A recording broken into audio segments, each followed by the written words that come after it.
into your Tuesday night here on World Class Bullshitters. I'm your host, Jeff Hicks, and with me tonight are my wonderful co-hosts. First off, you know him, you love him, all the way from the Rippaverse, by way of, well, America.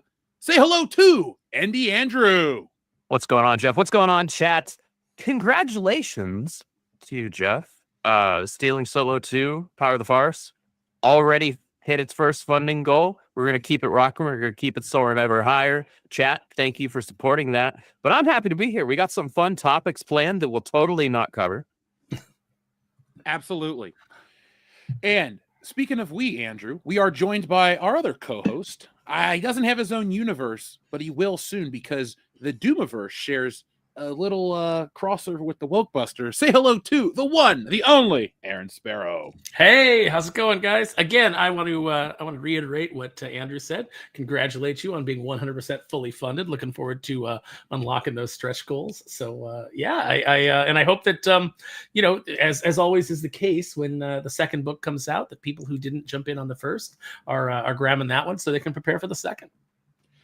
I would like to, before we talk about anything else, I'd like to thank you guys, and I'd like to thank Wes from Thinking Critical and Literature Devil and everybody who's been helping me reach this goal. Folks, we've been live for a week. We already passed our first funding goal, and I couldn't have done it alone.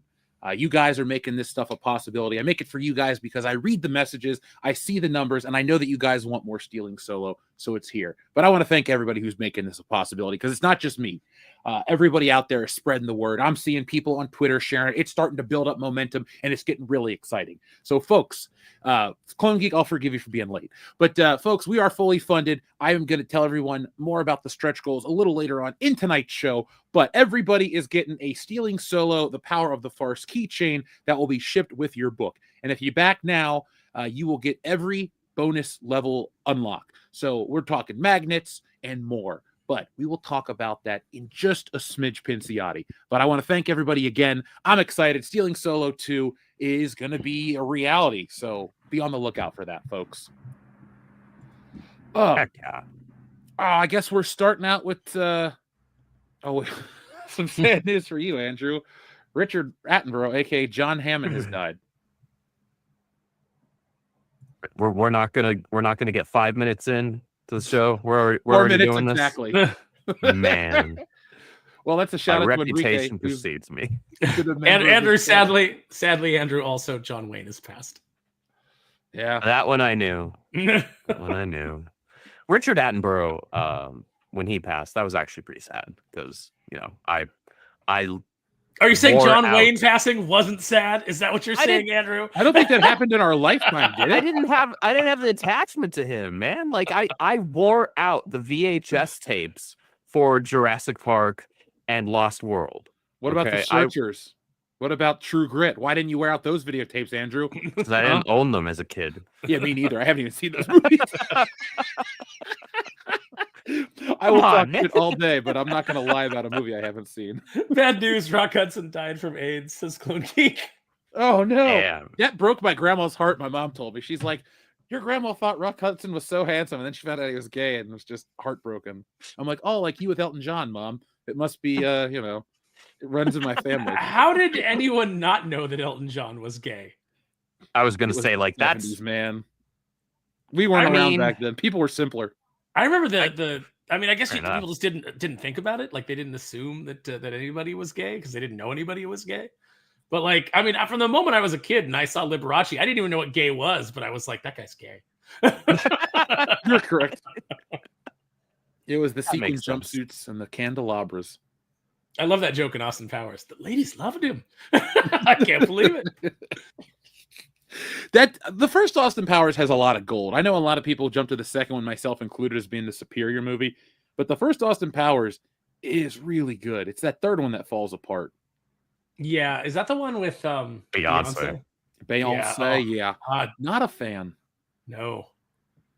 I don't get, like, when I was watching something and they're like going on about her being the queen of this and that. I'm like, what? Is it like a marketing tactic? Because I remember Destiny's Child and I've heard tons of her songs. She's not the world's greatest anything. I guess people have low standards. So no, they have low standards. She's like become like the queen of the whores. It's just like it's the bad role models. It's the Kardashians, the Beyonce. I was gonna say she was a bad influence on a whole generation of young girls. Yeah, and it's all the witchcraft nonsense and just all of that stuff. Yeah, I don't get it. I don't think that she's all that special. I mean, I'm not going to say that she's not talented, but let's be honest, like 18 people write those songs of hers, and it's not like they're that great. I mean, you know how many people wrote Bohemian Rhapsody, one of the greatest songs of all time? One guy, Freddie Mercury. And then, Beyonce has a song that's mostly her saying baby or that god awful Who Runs the World, song with these things. And that's got like 5 or 6 different producers and people that wrote it. And it's like, really? It took all that people to make this? And by the way, we know who runs the world, Beyonce. It's a cabal of elite pedophiles that you and your husband are a part of. Yeah, Jay-Z's got to be connected to something nefarious. I don't trust that dude. No, come on. You go from writing Big Pimpin' to being what you are. Wasn't he connected with P. Diddy? Yeah. Every day, assuming that they're not swinging, Beyonce wakes up next to a gooba fish from the Phantom Menace. Wow, that's damn. Guys, that's again, I'm sorry, man. I'm on Vicodin for my jaw surgery, and so I'm still pretty loopy as God I was bless on you. Saturday. Jeff has already witnessed the pure unfiltered like lunacy on Saturday. But the thing, folks, is don't accept Aaron's apology. Get ready, because it just means everything's about to get really, really good. It's just about to be funnier up in here. That's all. Yeah. This is going to be a hell of a show. So let's get tonight's show rolling the way we always do with the word of the day from our friend Shrebbles08. The word of the day is a tasty word. The word of the day is pie. Debbie does American Pie. Pie Horizon. Fistful of American Pie. The Man from Pie. Pie Fiction. My Black Ass presents Dion Green and White Cherry Pie. And Madam Pie. Pie of Dreams. Field of Pie. Also, I'm gonna be honest. I don't really like this game.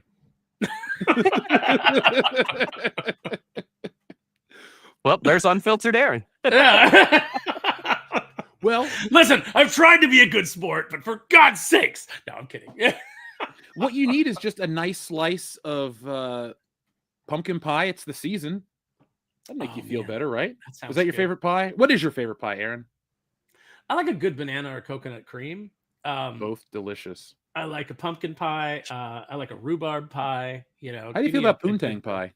That's. I mean, who doesn't love that? You pie. Thank you, Andrew.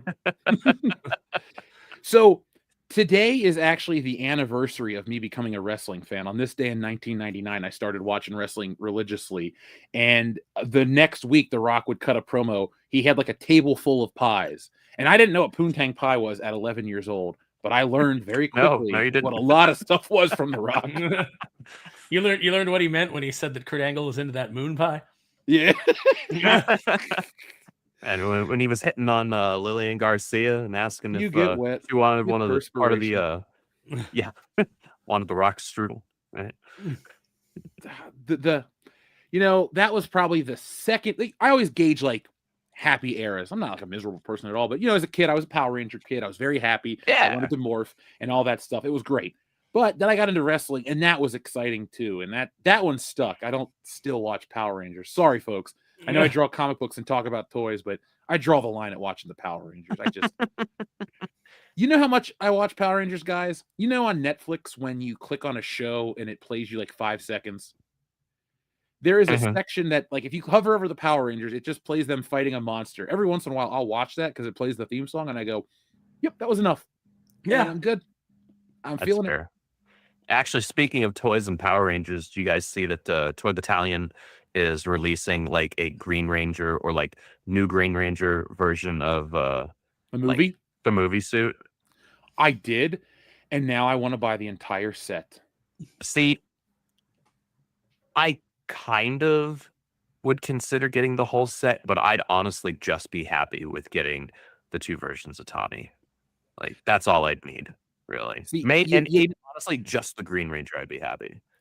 Well, you might be able to. If I decide to buy the set, I will sell you the Green Ranger for the, we'll break it down in 6 parts. And I don't want the Green Ranger because he wasn't in the movie. And I only collect shit that's accurate. So I would pass that along to you. But I would happily do that. So let's see some more pie titles for Shrebbles 08. Shrebbles 08 was sponsoring he produced the Literature Devil show. So this morning, folks, I was over there. We were talking, it was Tuesdays and Dragons. So I'm trying to think of a dragon movie title, like Pie Heart. There you go. Or Eye of Fire or Reign of Pie. Oh, I like Reign of Pie. Here's a terrible one. Pie Heart Huckabees. There we go. That was shit. Or, to keep on with my terrible puns, Pie Love You, Man. That's pretty good. Anything with I in it is going to be now Pie Shrebbles 08. That's officially here on the channel. So, Pie left my heart in San Francisco. Puff the Magic Pie. Ooh, I can get down with that. Well, let's Lives see. by the sea. You remember in Meet the Parents when Ben Stiller explained to him that it was about weed, and he's like, "No, Greg, it's about a boy and his magical dragon." That's what I thought when I was a kid, because Pete's dragon was around, and I was like, "Yeah, that's what it's about." Pete's Pie. Mm-hmm. I didn't know that. Say it fast enough, it sounds like pizza pie. I didn't know that Shebop or turning Japanese was about masturbation. I had a friend who didn't know. I was today years old when I learned that bit.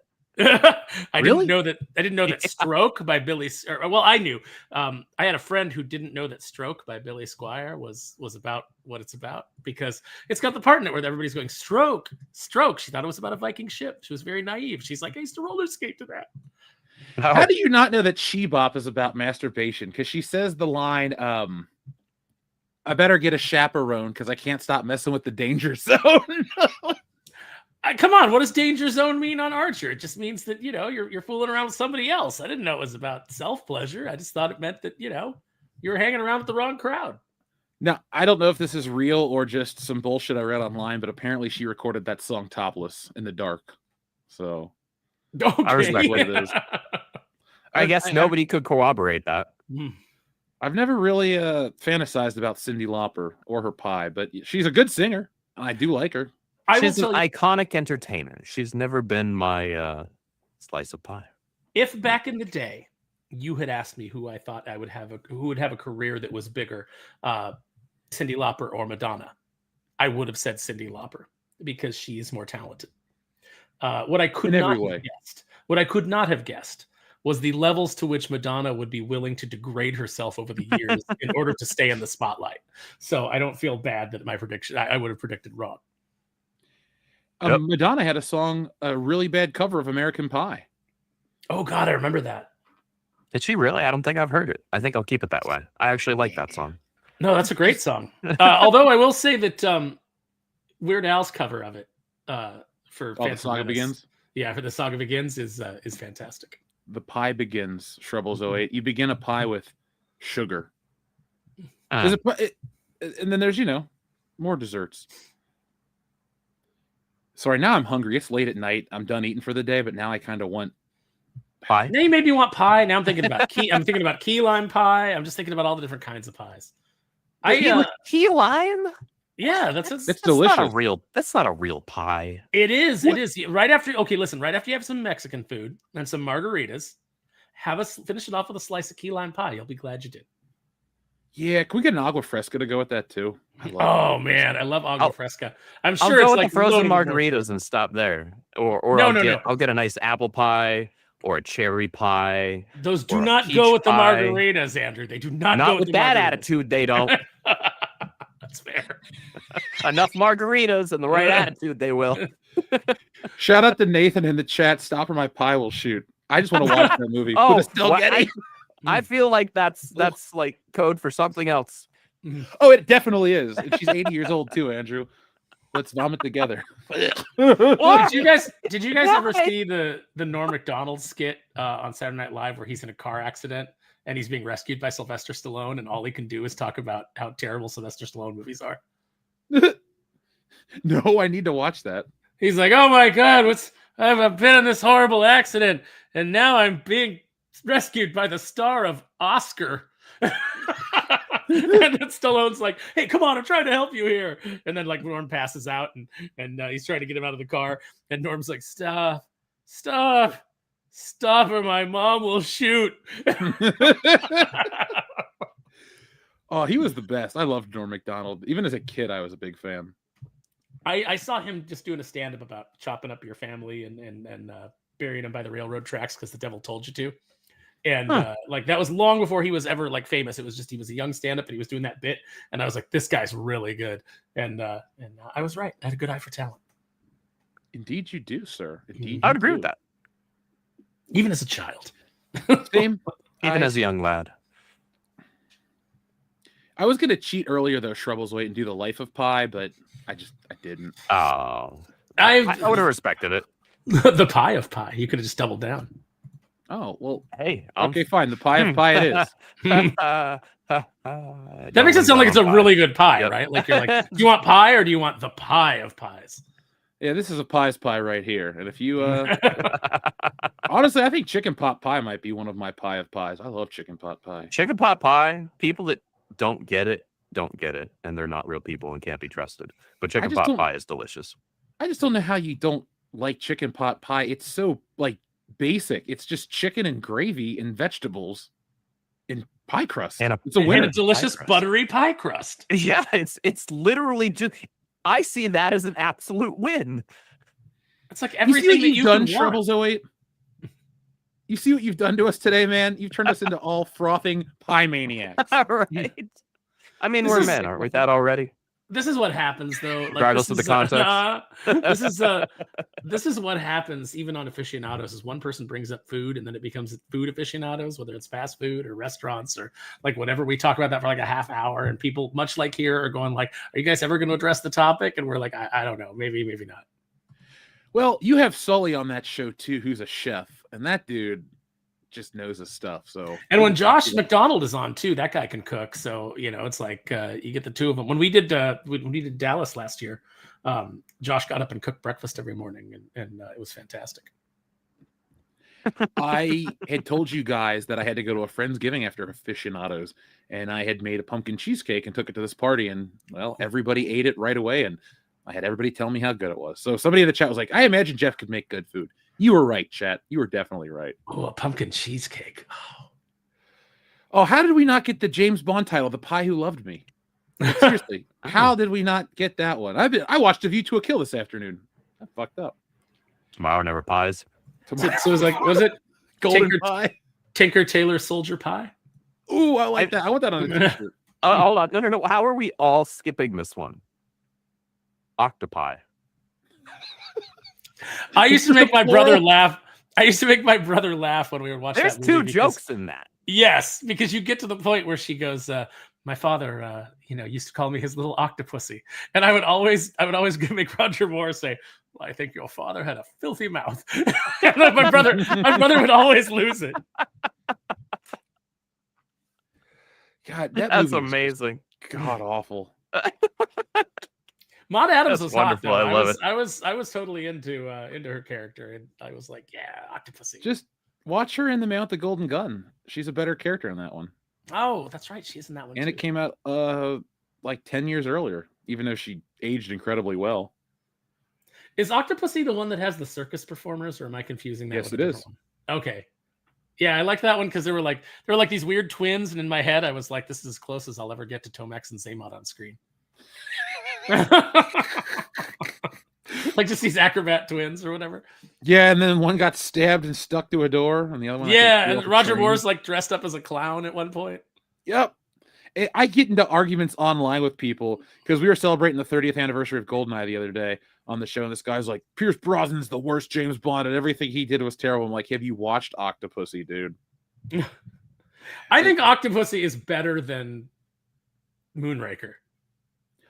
See, those are the two bottom of the barrel for me. It's like I lose no matter what. It's like The Force Awakens and The Last Jedi. I hate them both. Yeah, Moonraker's just boring. At least it is. Octopussy has some entertaining things going on. But I will say Live and Let Die is pretty high on my list. Same, top 5 for sure. I love that one. That's my favorite Roger Moore movie by a country mile.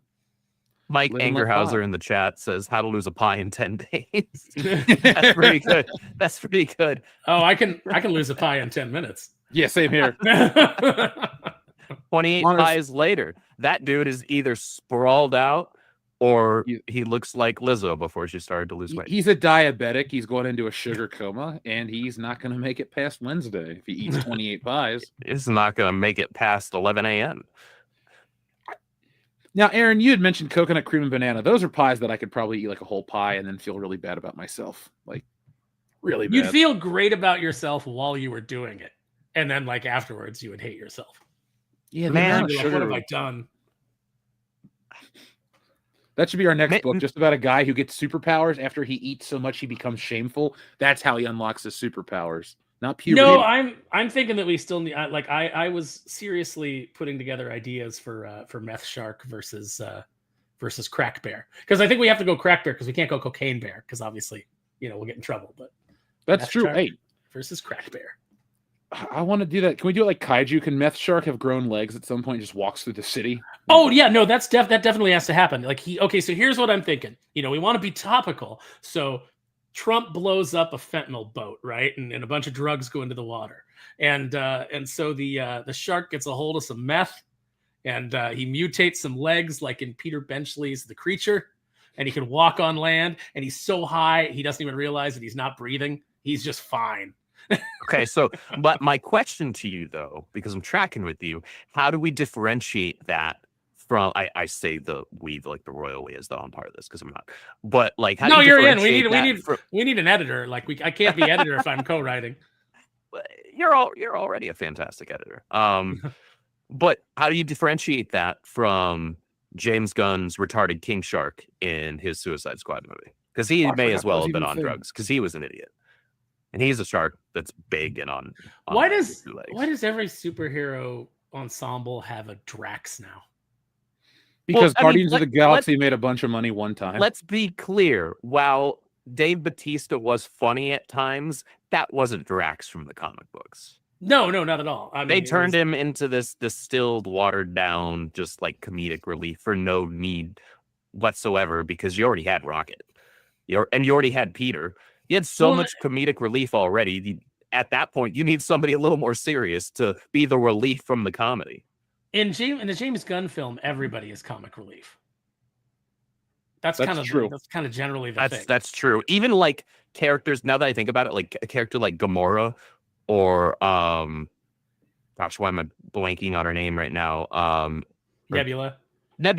Thank you. Like they had funny moments because of like the timing and the delivery, but they're not supposed to be funny characters. No, you get a different kind of funny because with Nebula or Gamora, you get like an unexpected line, or you get with Nebula, you get deadpan. Like she bites into that root after being told that it's not ripe. And she chews on it all dramatically, and then right. They're like the Zeppo to the rest of the Marx Brothers. Mm-hmm. By the way, they're all dead. I'm talking about. They all passed away. After they were mailed Henry James's diary. The only reason I thought of that, Andrew, because I was like, you had no idea. Like, you're like, I haven't seen any of these John Wayne movies. But then you reference something like the Marx Brothers. You're always surprising me with like the things that you don't know and then the things that you do know that you shouldn't know. I agree. I shit you not. I grew up watching all of those films because my family has the complete DVD set of those. I adore those movies. Those are some of the best comedies on the planet ever. Very good. Mike Angerhauser has a good one with Pies Wide Shut. They weren't shutting that movie. I've seen that film. They were. I feel like the context of that could be really good or really bad. Have you seen that one, Andrew? Eyes Wide Shut? I have not. Oh, there's just so much nudity. You should watch it. I heard that at the end, the original Kubrick version, they sell their daughter into the sex cult. And it was basically like Kubrick's, it was a commentary on what Kubrick sees going on in Hollywood, and that's, and then, I don't know, there's a whole bunch of conspiracy theories around it. Like, and then they didn't allow him to do it. And then he died shortly thereafter, so it's like, but just interesting stuff around that movie. I rented it from my library and they didn't question me as a kid. So I got one over on the local library. They're like, oh, he's renting a Tom Cruise film. Tom Cruise makes those action movies. Yeah, I love Dave Thunder. If only he was a real race car driver, I would like NASCAR more. Yeah. But, maybe if Tom Cruise was a spy, the world would be a better place. I think things would be more. I think more shit would get done if Tom Cruise actually held power, because he's kind of crazy, but he gets shit done. He does get stuff done, and even stuff that remember stuff that he was mocked for, the interview with Matt Lauer. Matt Lauer. Well, no, the Oprah one he should, because that was out of control, weird. It was been a little weird there. It was tough to overlook that for a long time, but when he was on with Matt Lauer talking about Matt's being glib, and here's the history of psychiatry, and here's why it's not helping people, and everybody was mocking him and being like, oh, he's lunatic Scientologist, and then the more we there was also that interview that he did, I forget who it was with, but where he was talking about the potential dangers that we don't know yet of over vaccinating people and things like that. Yeah, and big pharma, and he turned out to be right about all of that. All right, man. Had no idea that was going to be a thing. Well, remember, Jim Carrey and Jenny McCarthy were talking about vaccines way back in the day, and whether or not there was a link to autism. I remember her. I didn't know Jim. I mean, Jim Carrey is married to her, right? Yeah, that's why he was in there, I think. Good for him. I always liked Jenny McCarthy growing up. Singled Out, that was a good show. Mm-hmm. She was good in basketball. I have seen that movie one time back in the 90s, and I haven't watched it since. I don't dislike it. I just forgot. The silver lipstick, and she's giving the guy the trailer hitch, and she's like, here, I got it all off like you asked. Well, hot dang. Clone Geek asked, if Stealing Solo hits 1 million, can we get a Buffalo Jeff and Dion doing a total eclipse of the heart? If you help me get that book to cross $1 million, I will hire a film crew. We will make the full music video with Buffalo Jeff guys, and Dion. I need this. Really, Jeff, I'm not joking. Jeff, I'll go you one further. We get to 1 million. Let's go to the Nerdrotic Vegas meetup this year, and we'll duet Total Eclipse of the Heart karaoke. Carrying in a pony keg and giving off sparks. Yeah. All right, folks, help me make that 1 million so we can do that, because I would love to go ahead and make musicals. My family would not understand this. They're like, oh, congratulations, you made all this money from your other book. What are you gonna do? Well, I have a bunch of obligations. I'll tell you at next Christmas. And then I think what I'll do is I'll just send it all to my family. Like, hey, did you know I was in a musical this year? I told my audience if we had 1 million copies sold, $1 million. It doesn't need to be 1 million copies. That's shit. That'd be $25 million in cash. I might disappear $25 million in cash. I was going to say, guys, we do want him to finish out the trilogy. Okay. Oh, I would do that no matter what. I wouldn't go like, hey, I just made $25 million. Bye. It would be, oh my God. Okay, let's. Well, we know you wouldn't launch the campaign at least and then take the 25 million and disappear. Oh, so at least there's that. Hey, I've done, let's see, 2 Stealing Solos. I've done 5 campaigns, and that's never happened. So I don't think it's going to happen. I mean, that's ever. Jeff is a man of integrity and funnies. That's what he is. So I was talking yesterday on about working on Black and White with Sins of the Father with Art Taber. And somebody comes in the comment and he's like, "Oh, is this actually going to publish?" and blah blah blah. Because I was like, someone said that I was like anti-CG, and I was like, I'm not anti anything. I'm pro individual.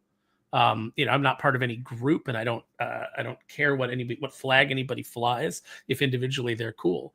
And I was like, and I wrote a CG book, if you want to get technical, because I co-wrote Sins of the Father with Art Taber. And it's really good, and you should check it out. It's some of the best art that he's ever done. He's a fantastic artist. Yeah, he's fantastic. Real nice guy too. And I almost had a nervous breakdown writing that book, but not because of that book, but just because of other stuff that was going on. And it was a weird position for me because it's been a long time since I've written something where I had worked on the outline with somebody, and there kind of wasn't any deviation from it.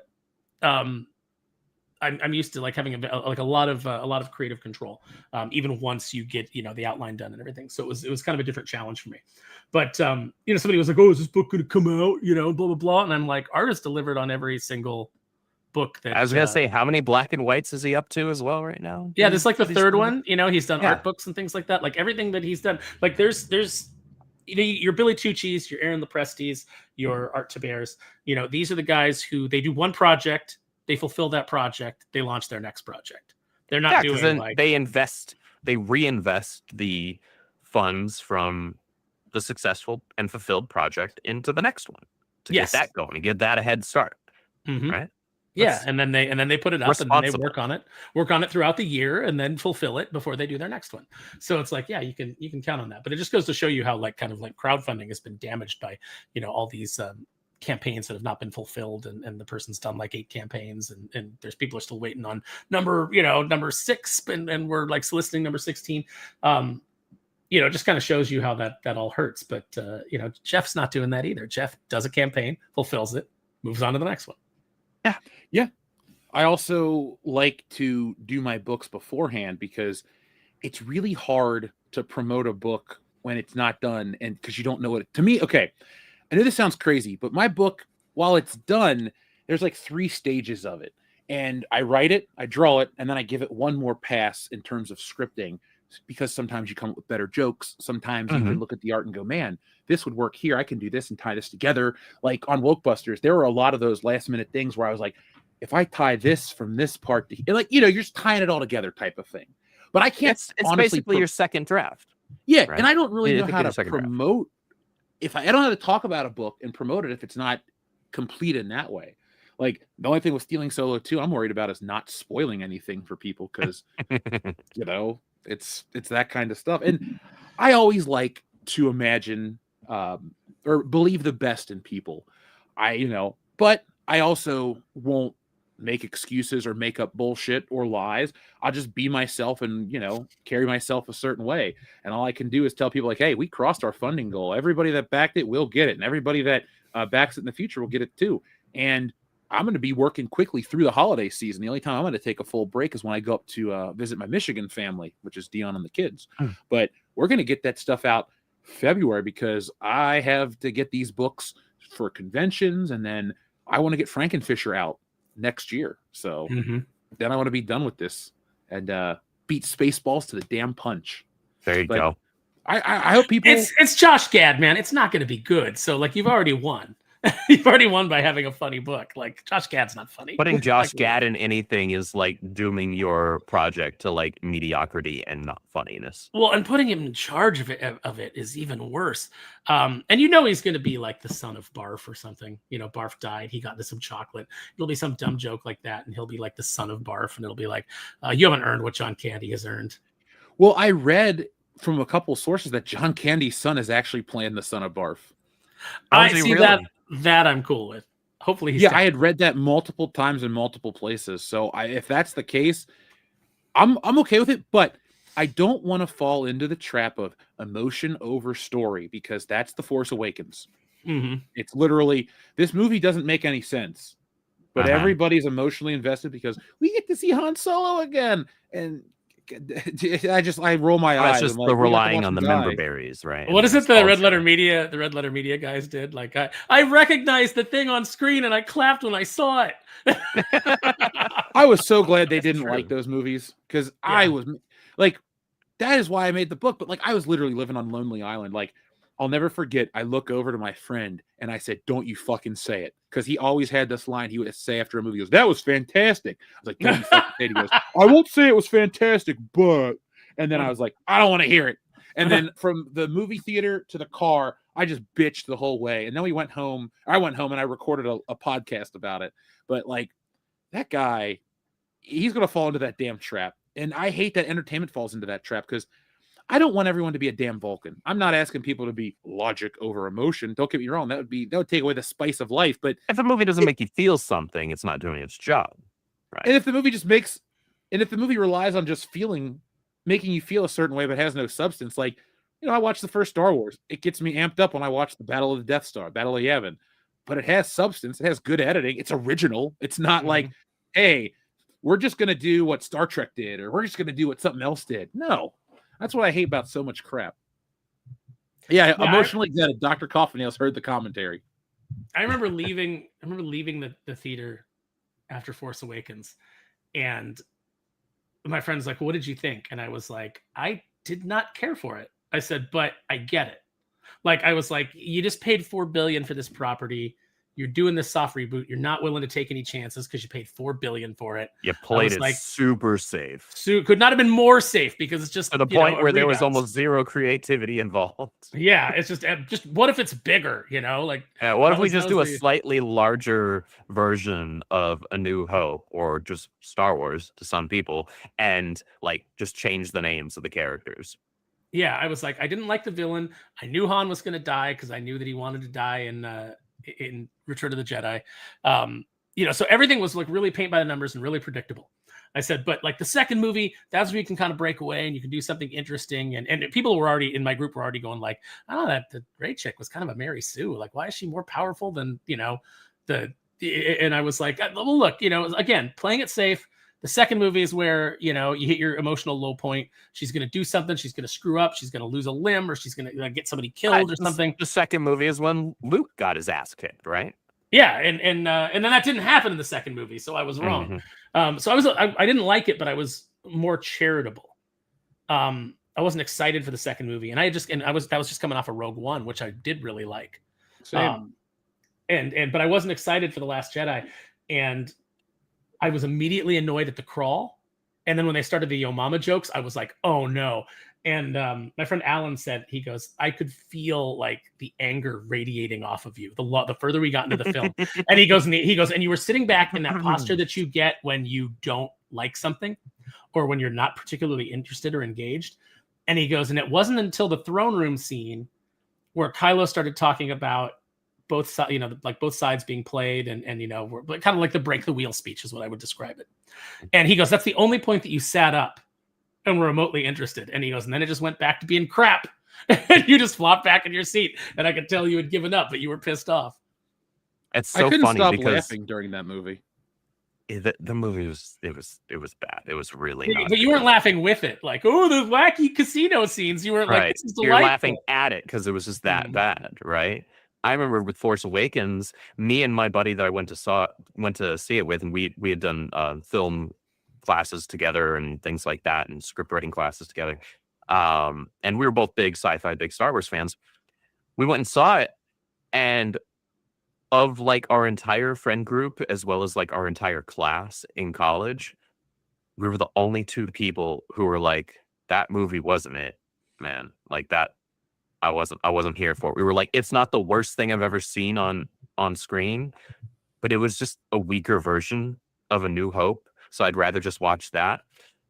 Last Jedi, though, I saw that with my ex, and that is to date still the only movie that upon first viewing, I got up at some point in the middle of to use the restroom because I was just that uninterested. And she turned to me like when I got back and was like, you just got up and used the restroom? You never do that.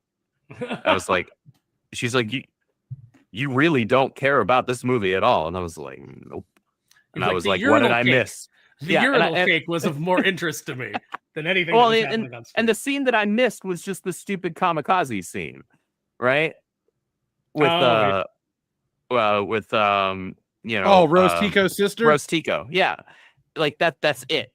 That's the only thing I missed. That's like right at the beginning too. You like were already not that one. I'm talking about like where Rose Tico. Like, she crashes or stops. She stops Finn. Yeah, the one impactful thing that could happen in the film, and you stop it because you got to subvert our expectations even on that. And then she wanted a little kiss, so it's all. And it was a stereotype too. The Asian lady's the bad driver. Like that movie. That's the thing. Those movies are so full of racial stereotypes, and they don't realize it. So they think they're being progressive, but the funny part is they're like Finn is the goofball, and you make the black guy look like an idiot, and he's chasing after the women the whole time, and he has no agency of his own.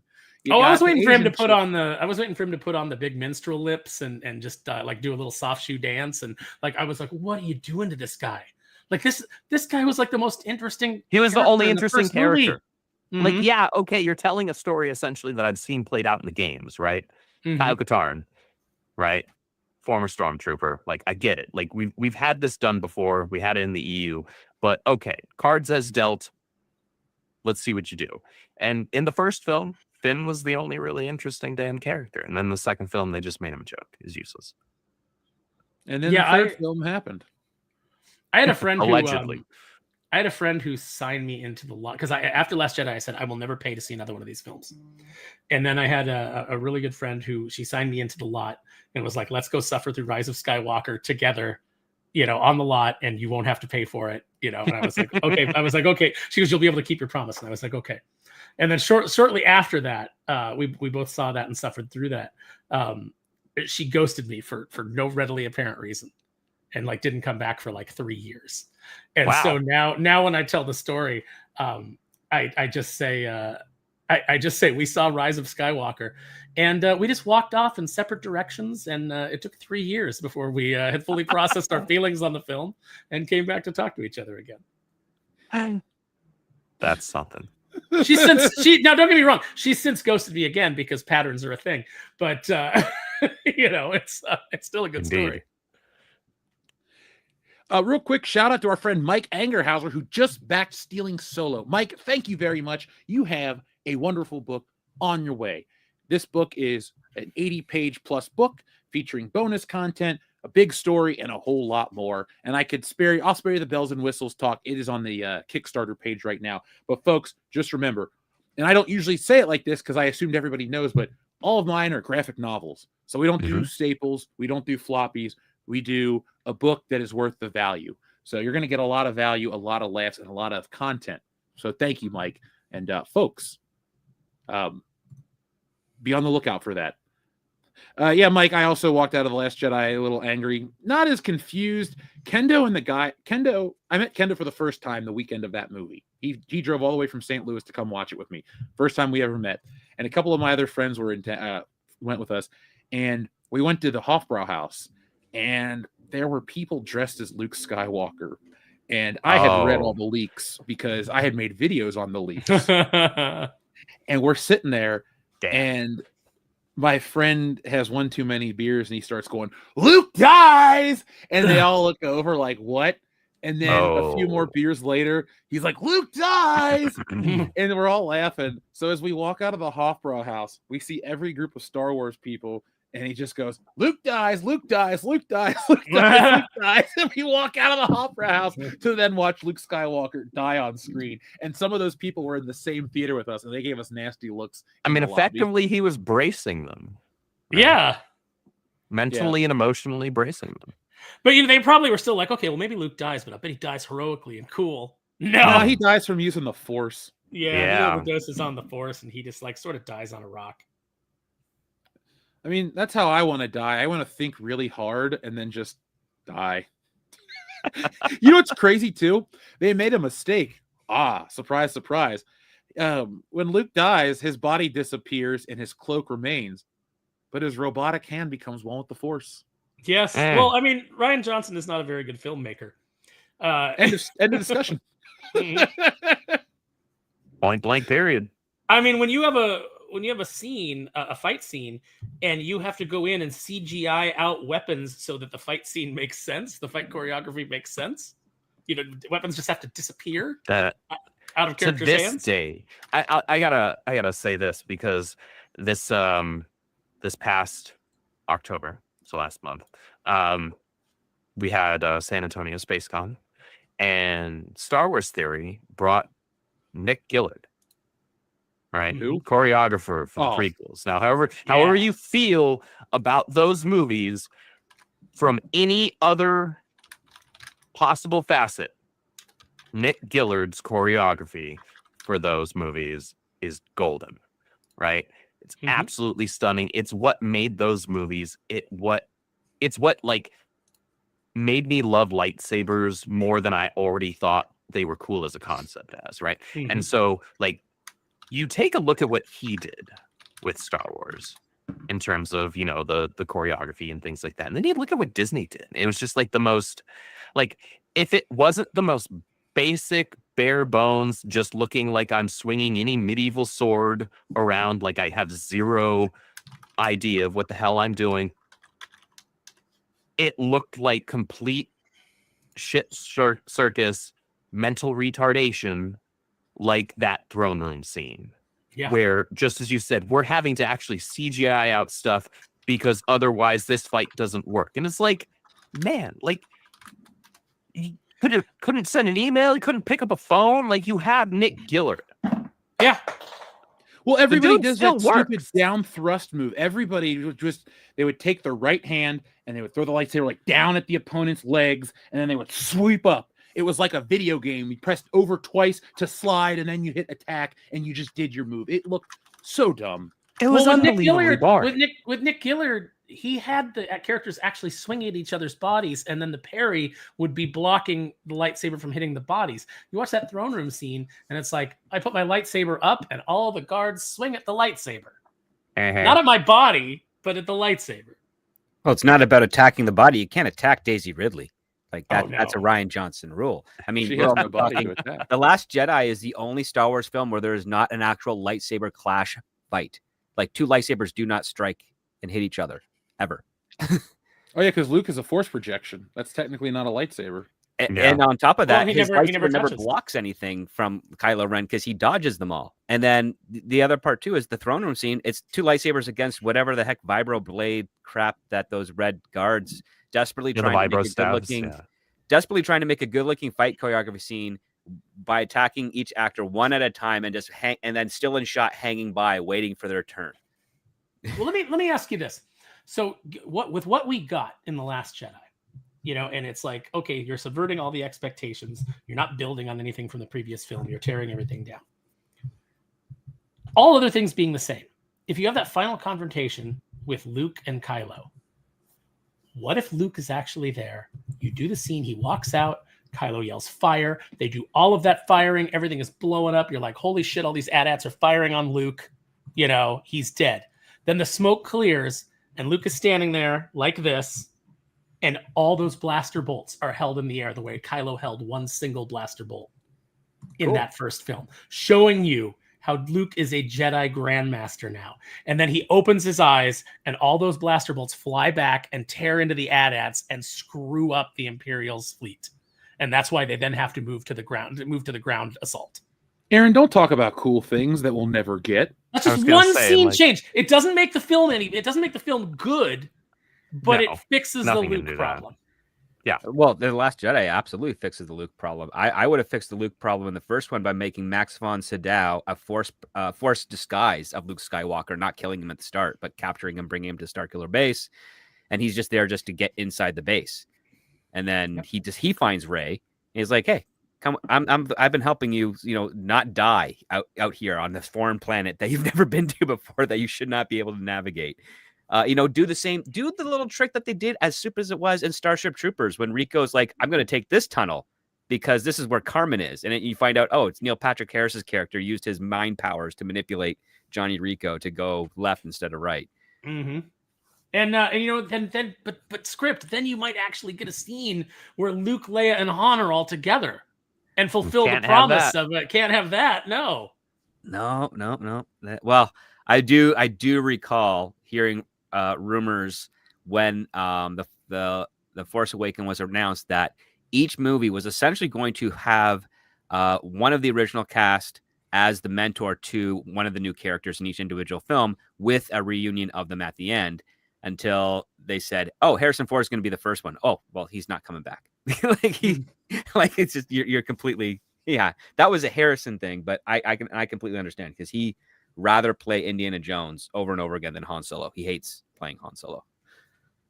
I mean, Indiana Jones is a better character. Yeah, but he still comes back in Rise of Palpatine and does his doesn't cut his hair or shave. He just shows up and they're like, Harrison, can we make you look like you did? I'm just gonna do the goddamn scene. It's like, I'm here for Harry, and that's it. That's right. Mm-hmm. Yeah. I'm so glad we went down memory lane. All the debate. Why are we talking about Star Wars? Like, this wasn't the subject, but we're back on Star Wars again. I guess it ties into the book since I parody it in the comics. That's how we got here.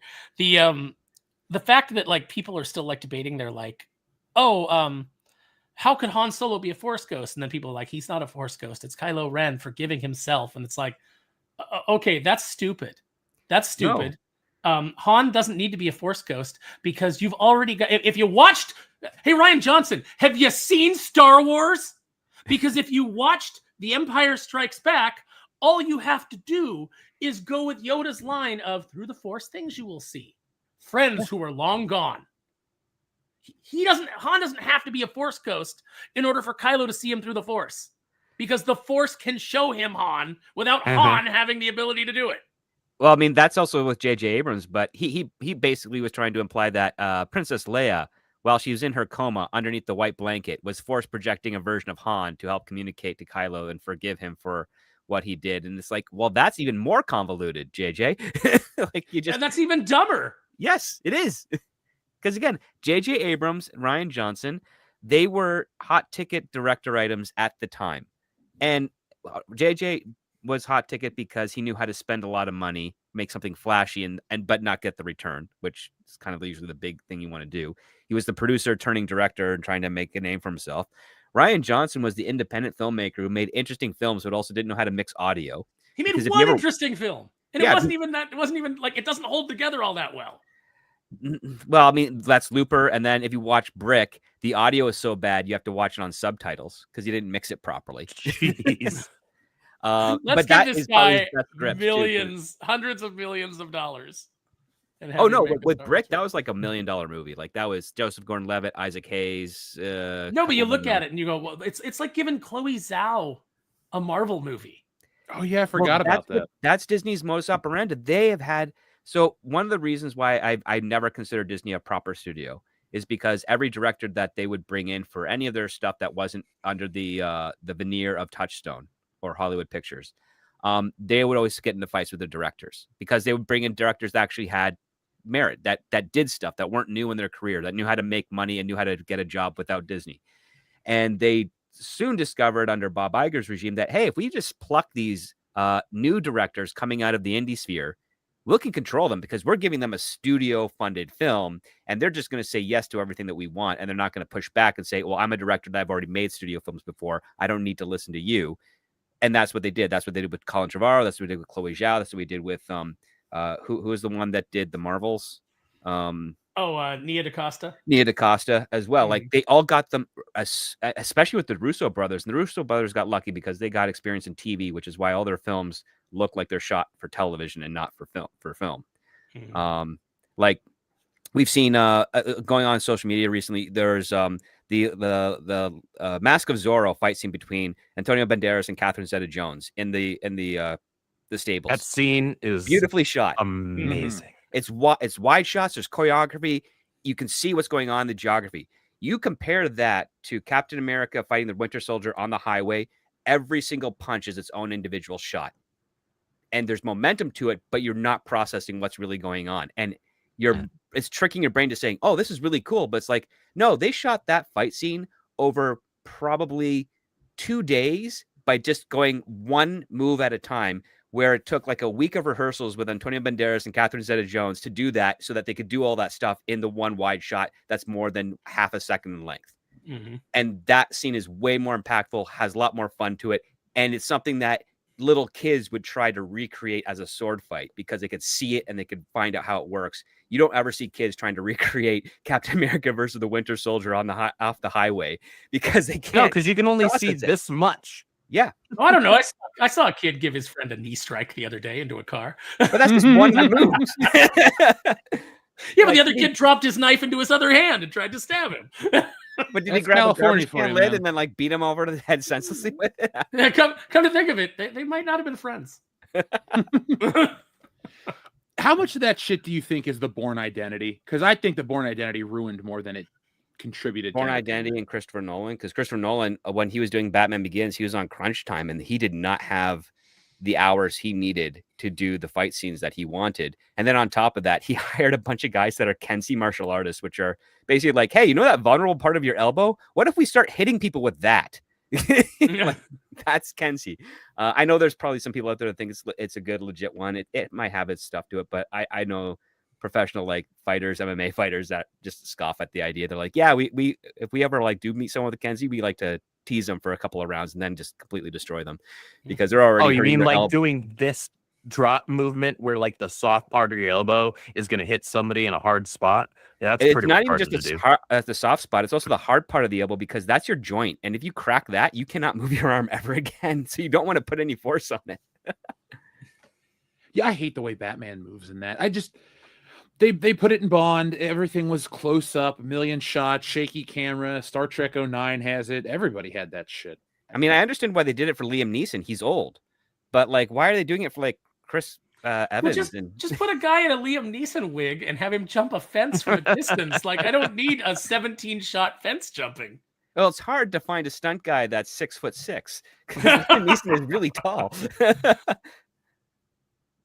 And a lot of stunt guys are about like, between 5'8" and 5'11".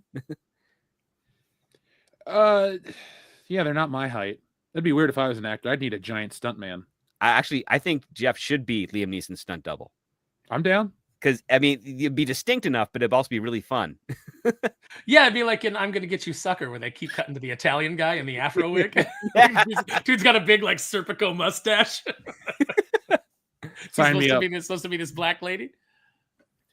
I don't really like Family Guy, but there's a great bit in one of the episodes where Stewie jumps out of the window and it becomes a grown man with a bald cap and a mustache. And it gets me every time. But the chat says Bourne Trilogy is amazing. The problem is everything that tried to replicate its action and fails miserably. Fair point. Can't really. I enjoy the movies. Yeah, I enjoy the movies, at least watching them with my dad, as I do with so many movies. But like the fight choreography really did hurt action movies for a while there in terms of like actual good choreography and shots. Like there are some cool things done in those films, especially the first one. But like the quick cut thing that it like permeated all the way through the genre, that's annoying. Like I want to actually see everything followed through on. Well, it's because they're easier to choreograph, easier to rehearse, and quicker to shoot. Like it's really just a money-saving endeavor. I mean, like one of the things before the pandemic really hit, I'd always be invited onto a couple of sets. And then one of the things I like to do is I like to mess with the choreographer, because I love pointing out the fact that they're just doing their paint by numbers. So choreographers, especially in fight teams, when they have their own fight team, they have a shorthand of just numbered moves. So they'll say, okay, you're going to go over there, you're going to do a 3-7-1, and then this guy's going to do a 6-6-5, and then it all kind of blends together. But it's really like static and it doesn't have any life to it. And I remember this one day I was working on an indie project and they sent me the previs for the fight choreography in the gym. And you were literally it's just one person at a time going after them. And I said, what would happen if all three of these bad guys went after the main hero at the same time? And they're like, oh, we can't choreograph that. It's like, why not? We just don't have the time. And also we don't know it would be believable for the one guy to be able to beat all three of them at the same time. It's like, that's the point. Like make things difficult for your protagonist. Like get creative there. And then you watch something like Boy Kills World, which has insane choreography. Yeah. And just like some of the most visceral, like brutal action I've ever seen in a film. And you're like, oh, there are still people that can do interesting things. Or wushu films, or like anything coming out of Asia, right? Any Japanese or Chinese films, like, man, they put all of their budget into the choreography, really. Well, so script is that method of doing choreography where James Gunn got his brilliant idea for Superman, where Lex Luthor would just be screaming numbers at guys who would then type it into a computer, and then his guy would do the move. Even though Superman has been established to be incredibly fast, but somehow is not faster than a guy yelling computer commands to a guy 486.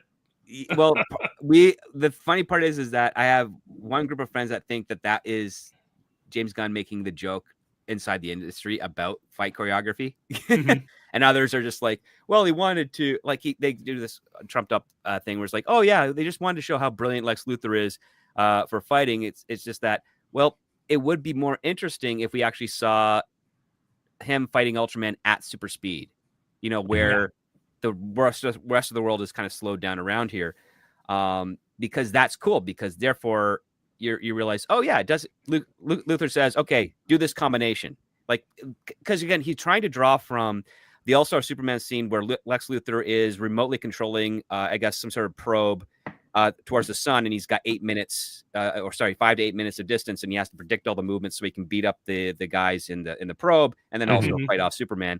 And I'm like, oh, I get what you're doing there, but you got to, if you want to do that domestically, like, you know, within without that delay, you have to tell your Ultraman a series of combinations to do based on one telegraph that he's able to recognize Superman when he's coming into the fight. And he's got to be able to process that at the speed of Superman's fastest speed.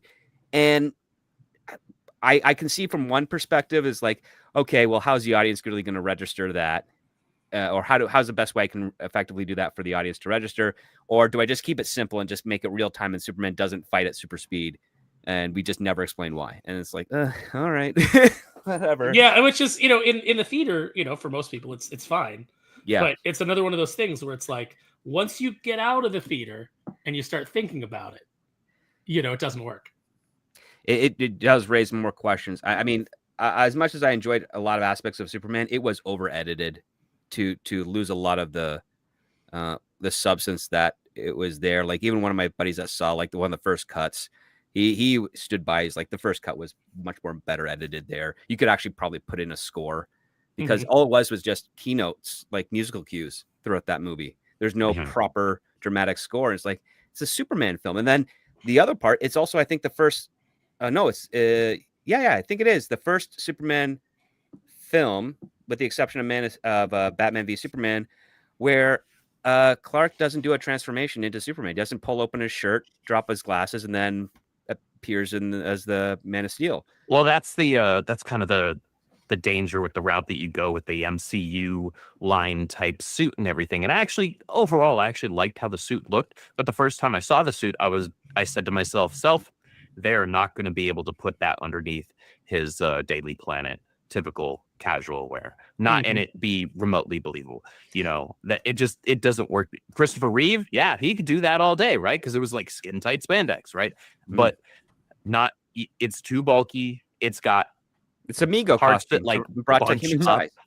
Well, it's not all too dissimilar, honestly, to like the Guardians of the Galaxy outfits that they had in the third movie. Yeah, the third one that were like similar to like the classic ones, right? With the blue with the red lining and all that. Like, you're not going to be able to put anything over that. And so, while it might look cool or good, depending on your take on it, it still isn't going to allow you to do a lot of that classic imagery, like you just said, like Clark running out of. I mean, phone booths aren't a thing anymore. We're not going to do that. But like him running out, maybe he's running off the.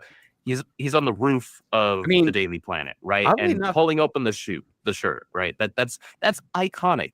It is. You have to be able to put that in there somehow. I mean, they even did it for Man of Steel with Henry Cavill, but it was also a little bit trickier because, again, his suit looked like a plastic mold put over his body. Like it did. It did. And even though I absolutely abhor that movie, because it's not Superman, they were still at least able to pull that off a little bit better than, just not being able to do it at all.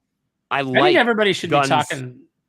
I'm sorry. Well, I like Gunn Superman way more than Man of Steel. It's a super low bar, but like I like it way more as both a movie and as a Superman movie. However, credit where it's due, at least his suit in Man of Steel was something you could do that with feasibly. Yes, to your credit and in your point, Script, like it did look very plasticky. And part of that it also I think was, lacked the trunks. Yeah. I can take her leak the trunks. But I just don't want my superheroes wearing a onesie. That's it. I just like break it up. I want those trunks. The colors need to be broken up. I agree. I from the artistic perspective, I absolutely agree that you can find ways to break up the colors. Otherwise, yes, it's just a blue onesie, right? There are ways to do that. The trunks are absolutely the classic way to go, and I'm okay with that. But that's far from my main issue with that movie. Listen, considering some of the things that we went through in entertainment, we're lucky that they didn't put the little Kara Zor-El skirt on Superman. So yeah. You know what I want though? I want a Superman where like everybody keeps talking about how Clark, Clark's like, the ladies are like, Clark's an attractive guy, but man, does he have a dumpy ass? And it's because he has to tuck the cape into the pants, so his ass just looks really bad. Yeah. Not to go away too far from the dumpy asses, but what did you guys think of Vin Diesel as the Brainiac rumor or news or whatever it was? What? Are they for sure going with Brainiac? Because I I got heard tagged in Mongol. a post that I thought was from like some article, like some legit place. I was like, really? Vin Diesel is, this looks horrible. He's I'm got sorry.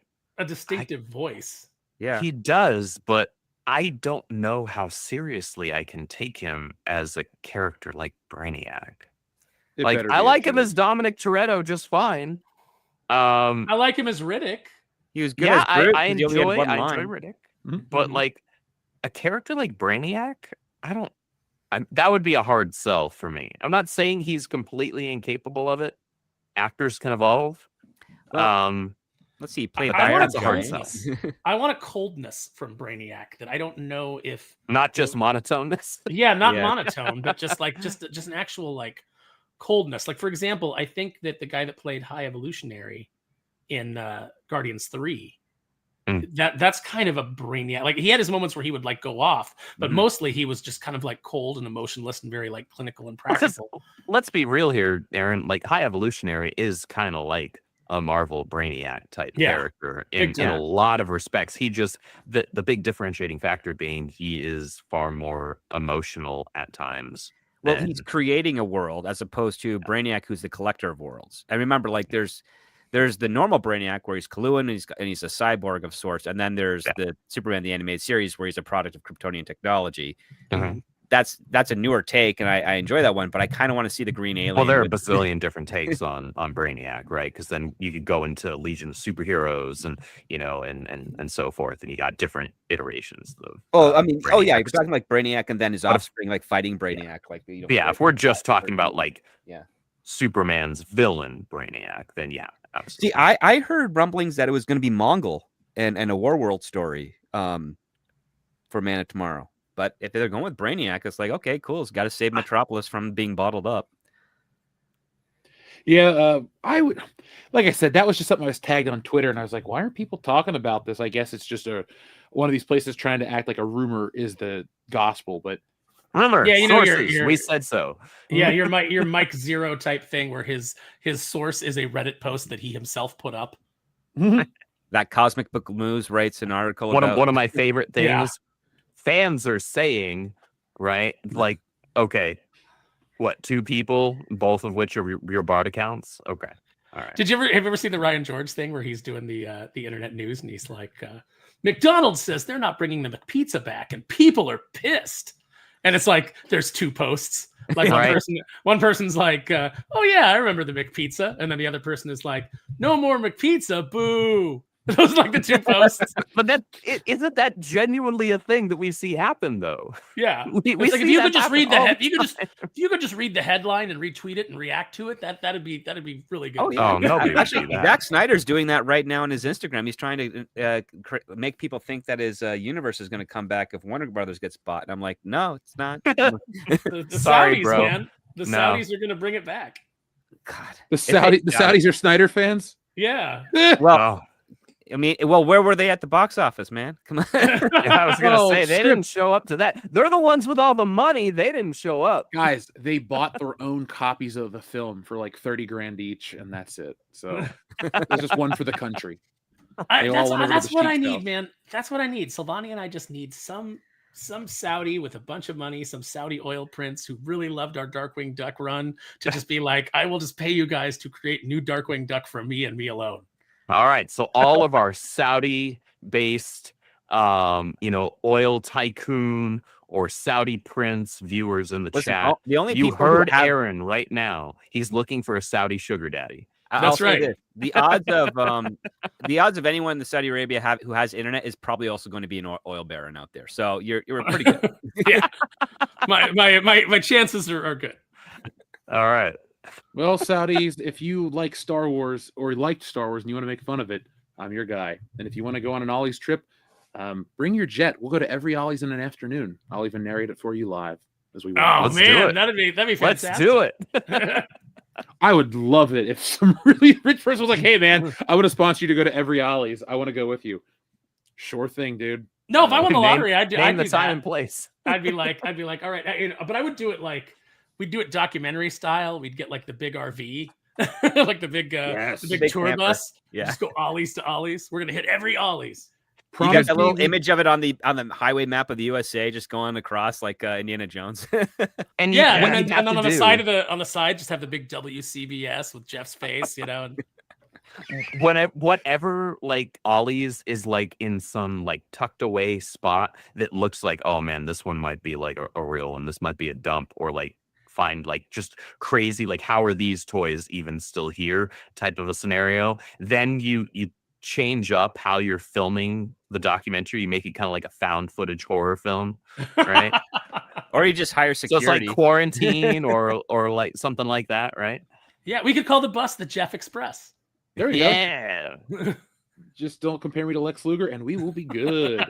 No, you got to wear the pants, man. You got to wear those light blue Zubas? workout pants. Yeah. They're really comfortable, I hear. So yeah, sure. That'd be Only great. thing I say is I'm down for all this, but we have to play Holiday Road from National Lampoon's Vacation of as we're course. driving on the highway. Mhm. That's my vacation music every Fair time enough. I go on a vacation. Andrew, you've seen National Lampoon's Vacation, right? I have. Okay. Only I've got- once, but I have. Hey, it counts, man. As long as you know who Clark W. Grizzle is, we're good. Yeah. I said it to somebody. They're like, his name's Griswold. How did you not know that? I'm like, you didn't watch the movie, did you? You're not remembering the reference. Yeah. I always pull for the most random thing, one line in a movie, because I watch movies way too many times and Mhm. run them into the ground, but still find enjoyment of them or from them. That's how you know you still love it. That's true. That's why I can still watch Fletch and every other movie that I watch on repeat. I watched I've A View to a given- Kill today again. Speaking that of great. Fletch, no, but it's Max Zorin and it's got a great theme song. I like it. By the way, Jeff, I have given my name before as Elmer Fudd Gantry. That's amazing. Though I do picture you a little more as a Foghorn Leghorn guy. Oh no, see, I've done Dr. Clayton Forrester a lot of times, Okay. and one time I did call myself TV's Frank.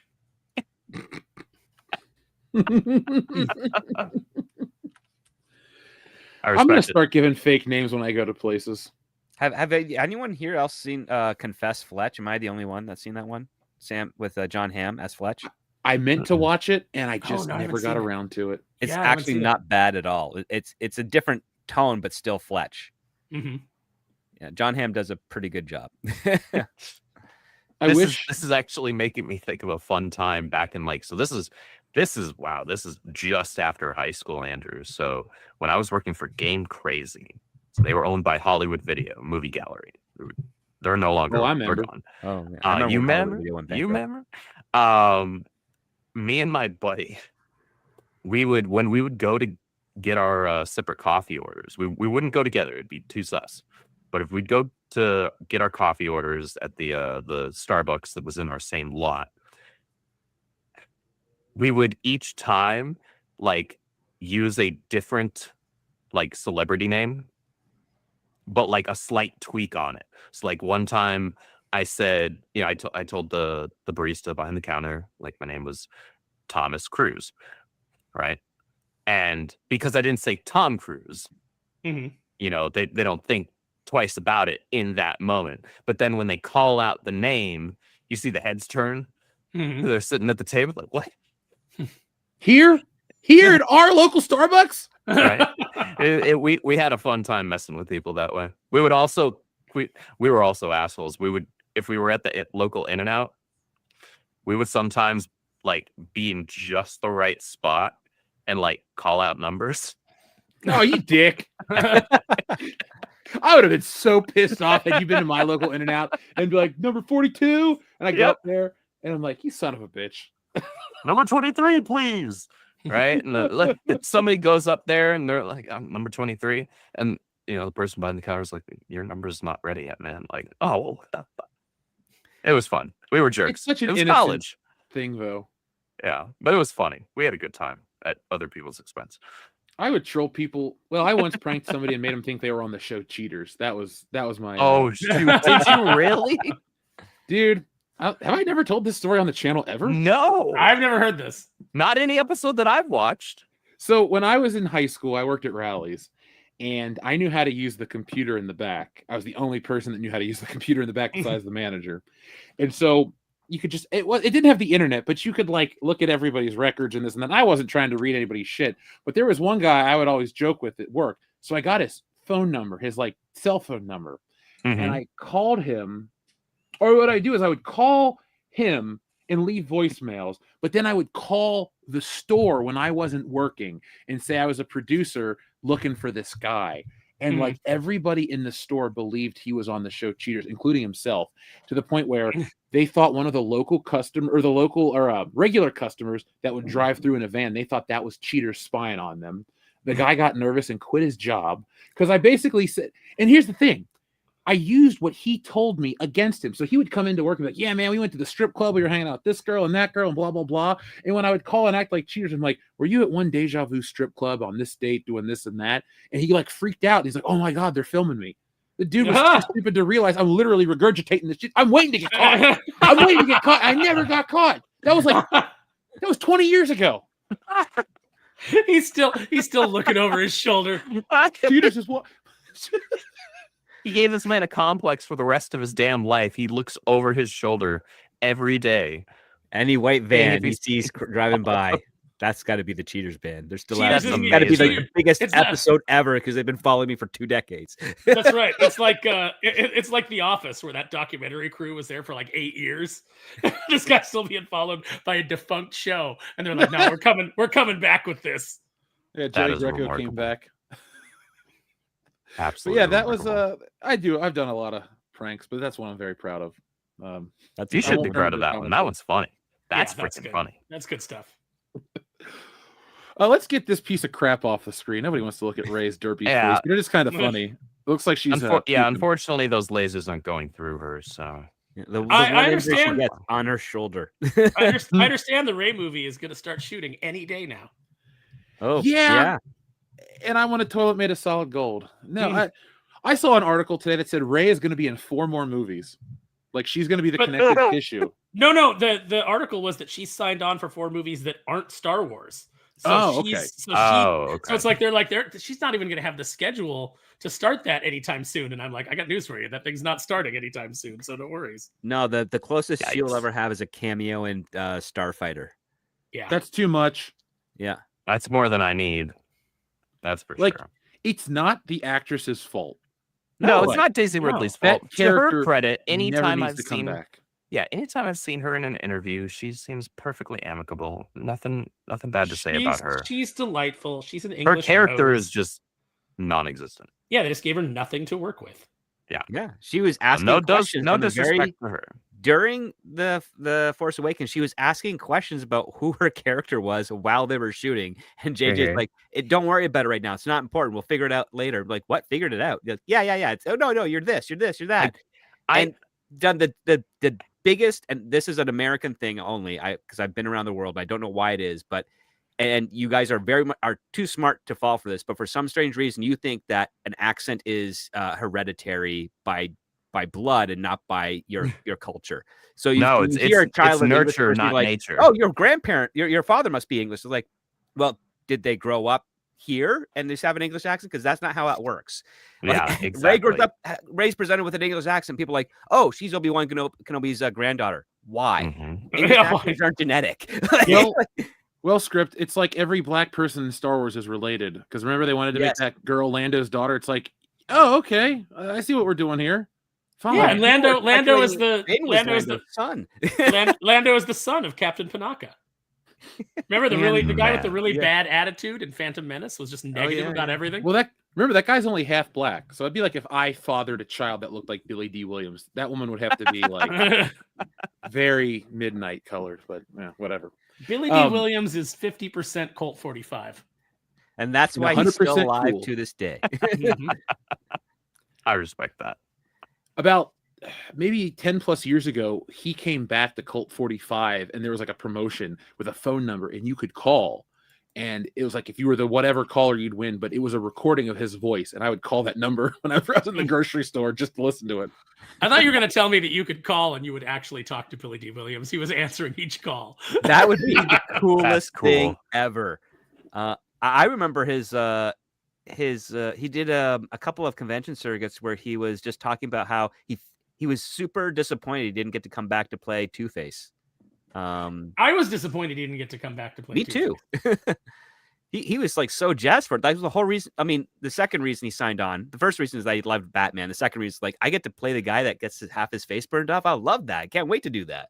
And at least he was handsome. Yeah. You know, it's like that's the point, is that Two-Face, the reason it's a dichotomy is because you've got a handsome side and an ugly side. With Billy D. Williams or Tommy Lee Jones, if they wouldn't have covered him in purple, I wouldn't have known which side was the scarred side. Yes, because no, he's not wrong, because Tommy Lee Jones has always looked like a 60-year-old man. Go watch the pilot to Charlie's Angels. He is in that. And he still looks like he's 60, and he's like 32 there. He's just got bad skin. It's like Robert Davi. He's got bad skin. That's fine. Nothing to be done of it. You know, like no big deal. Confirm. The man's a fantastic actor. He's great. He's great. Are we talking Robert Davi or Tommy Lee Jones? Either one. Either one. They're very good. They are. I love Tommy Lee of a good Jones. singer, though. I don't know if Tommy Lee Jones can sing, but Robert Davi can. Throw Dennis Farina in there too. Bad skin, great actor. Edward James Olmos. Yeah, I was just about to say Edward James Olmos. Yeah, he's got the pocket crater face. He was on Miami Vice, and that's the best show of the 80s. So I know you haven't watched it, Andrew, but one day you will. I have not. Honestly, just watch the first. I would just recommend to anybody that's like, I wonder what Miami Vice is like. Watch the first episode. It's 90 minutes long. It's kind of like a movie, and you pretty much get everything you're going to want to get, including that Phil Collins scene that everybody goes on about. That's Jeff's pick of the week, the Miami Vice pilot. It's somewhere. Phil Collins scene. What do you mean by Phil Collins scene? And then watch Nash Bridges and realize that James Crockett is in witness protection. No, we skirted over something. Jeff, what do you mean by Phil Collins scene? So Miami Vice's most famous moment, and they use it twice in the first episode, and I think they do it again in the end. It's Crockett and Tubbs are getting ready to go on they're going to like a drop or something for drugs, and it's like super dangerous. Like they're pretty much like ready to die. And so it starts playing Phil Collins' song in the air tonight, and like Crockett calls his wife, and it's got all these like really cool shots of like the car going. They like lock the camera on the car. It's just like a music video in the middle of Miami Vice, and it's considered the most impactful scene, and they go back and they reuse it at the very end. It's awesome. Conversely, I do like Phil Collins. Conversely, if you want to know what it's like to watch Miami Vice, just play Glenn Frey's Smuggler's Blues on loop. Yep, for about 6 times, and you'll have the whole experience. That's a good episode too.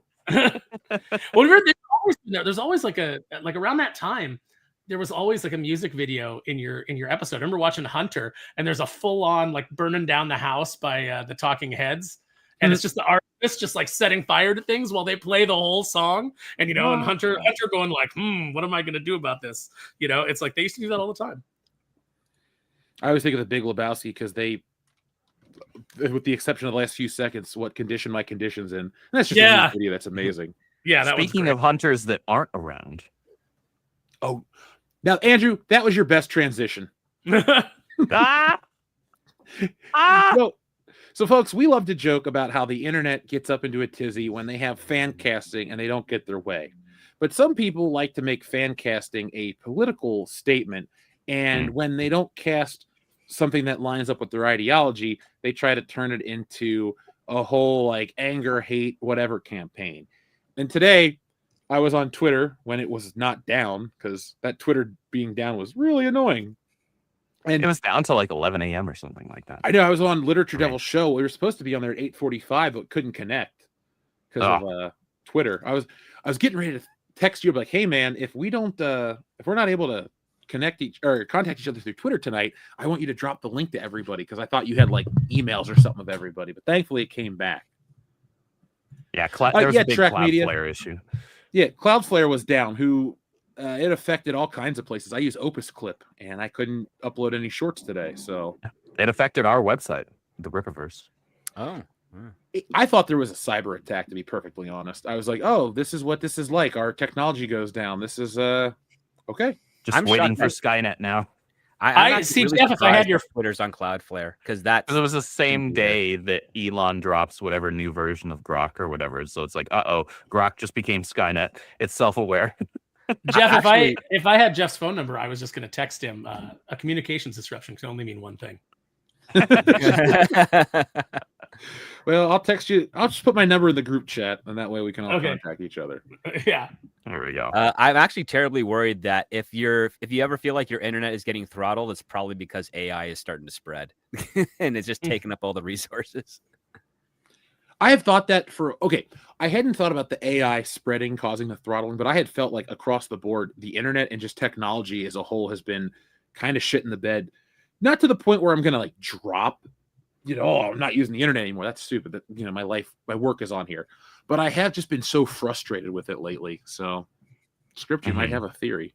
Well, I mean, that was one of the reasons why I was late today is like everything on the internet was just not connecting. Like it wouldn't connect my mic, wouldn't connect my digital camera, wouldn't even load StreamYards. I had to do I tried rebooting it, nothing. I just kept on clicking until it finally came through. And it's like, you don't get that where I am in Canada because everybody's on like really high speed fiber optic and heavy servers and everything. And you usually like don't have many internet issues unless there's a massive power outage. And it was just nuts. It was crazy, and I did read a lot of conspiracy stuff on Twitter, but I also read a post that made me roll my eyes because the post read, and I quote,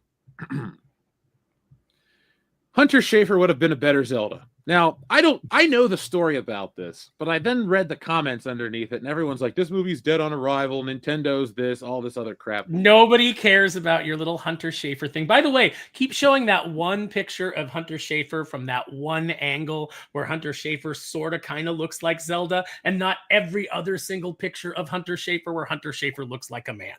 No, I reject that entirely, actually. And I do see what you're saying because I know exactly what photo that they keep pulling up. It's literally the exact same photo in every single post. It's the only one that they're aware of because they don't actually know who Hunter Schafer is. Somebody told them, oh, this person's trans, and therefore this is the photo we're gonna promulgate. Hunter Schafer does not look like Zelda. Hunter Schafer looks like Ezra Miller in drag, which is impressive because Ezra Miller already probably dresses in drag. No, he does. True. Doesn't look like Zelda at all. Ezra Miller is the weirdest look, is the most Asian looking Jewish man I've ever met.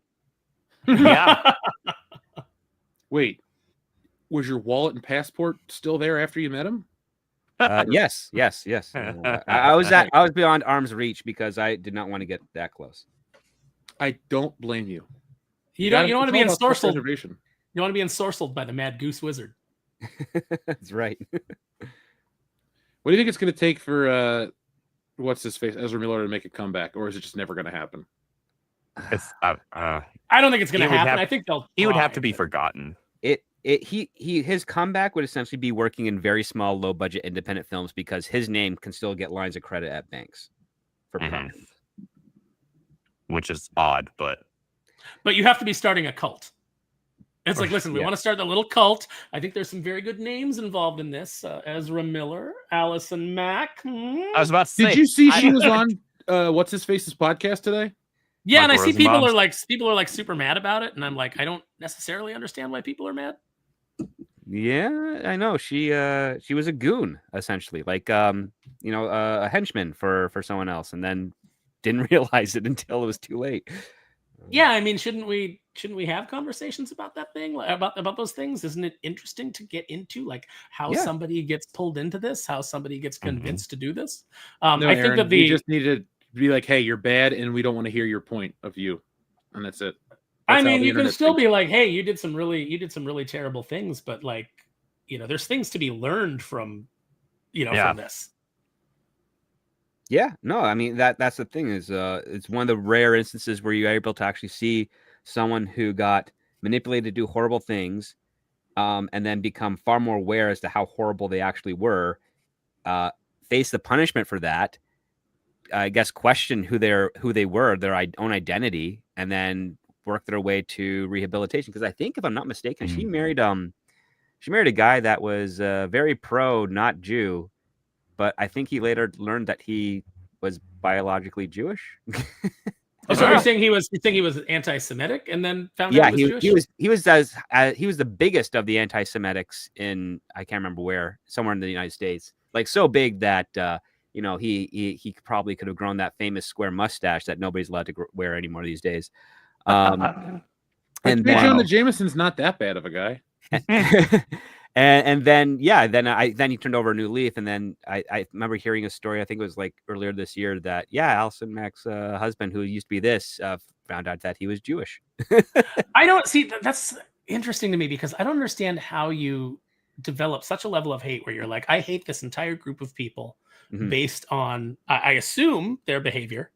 Although if you're just saying like I hate them because of their genetics, that's kind of weird. And then you find out that you share those genetics, and all of a sudden you're like, well, I guess I was wrong about everything. Because it seems like if you hate them for their, it seems Very like if you hate them for their behavior, and or at least what your perception of their behavior is, and then you find out that you are, of that that you share the genetics. Yeah, you share the genetics of that group. That shouldn't change how you feel about the behavior that you hated. Or your perception of it. It's just all very interesting. I think. Well, for my understanding is that he changed his behavior first and then found out later that he was Jewish. Oh, okay. Then I guess that makes sense. So he had a realization beforehand, and then was like, "Boy, maybe I shouldn't be a anti-Semitic piece of crap." Yeah, maybe I shouldn't be a piece of shit. Maybe being a piece of shit is not the way to go. Yeah, and then like a year or two down the line, finds out that he happens to actually be, Jewish biologically, and it's like, oh well, good thing I turned over that leaf. A lot of immigrants at the turn of the 20th century that were Jewish that came to the United States abandoned their religion to avoid anti-Semitism that was growing in from where they came from. They didn't want to actually accidentally bring it over here, and yeah, that happens.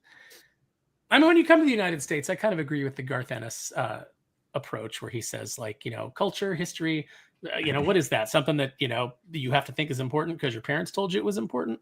Like it's basically like his commentary on Superman. It's Hitman kind of like breaking down what he thinks about Superman. And he's telling him he's the ultimate immigrant. And he says, because, you came here and you're like, yeah, I'm from Krypton or whatever, but all that's in the past. I'm an American now. What can I do to help? And so I think that, there is something to coming to America and not necessarily abandoning your culture, abandoning your heritage, but saying like things are different now. All the old hatreds and all the old prejudices and all the old stuff that was so prevalent in where I came from, I'm going to leave that behind and just bring the good stuff to the melting pot and then melt, as opposed to try to just set up my own little fiefdom of the thing that I left.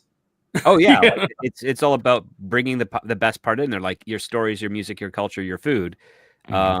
The values that you share with the country you're going to, and then the values that the country doesn't abide by because they're not values are to be abandoned.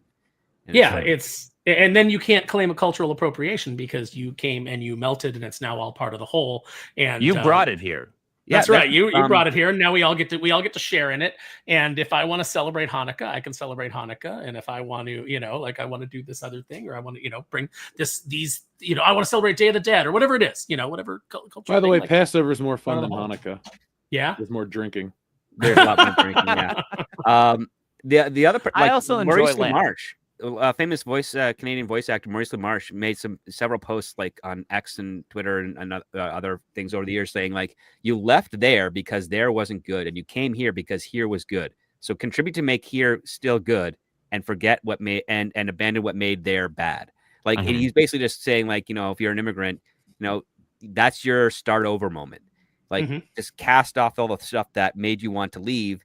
And the stuff that you miss home that is of value and that you think other people would really love and appreciate and want to share, bring it in here.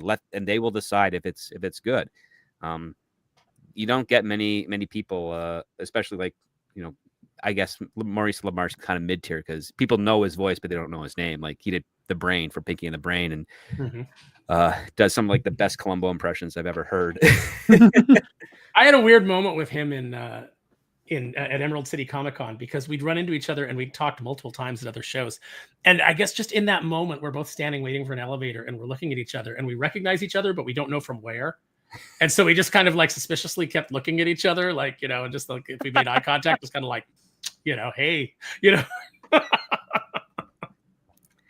Oh yeah, I've had that with one of the Smallville actors who later played Flash Gordon.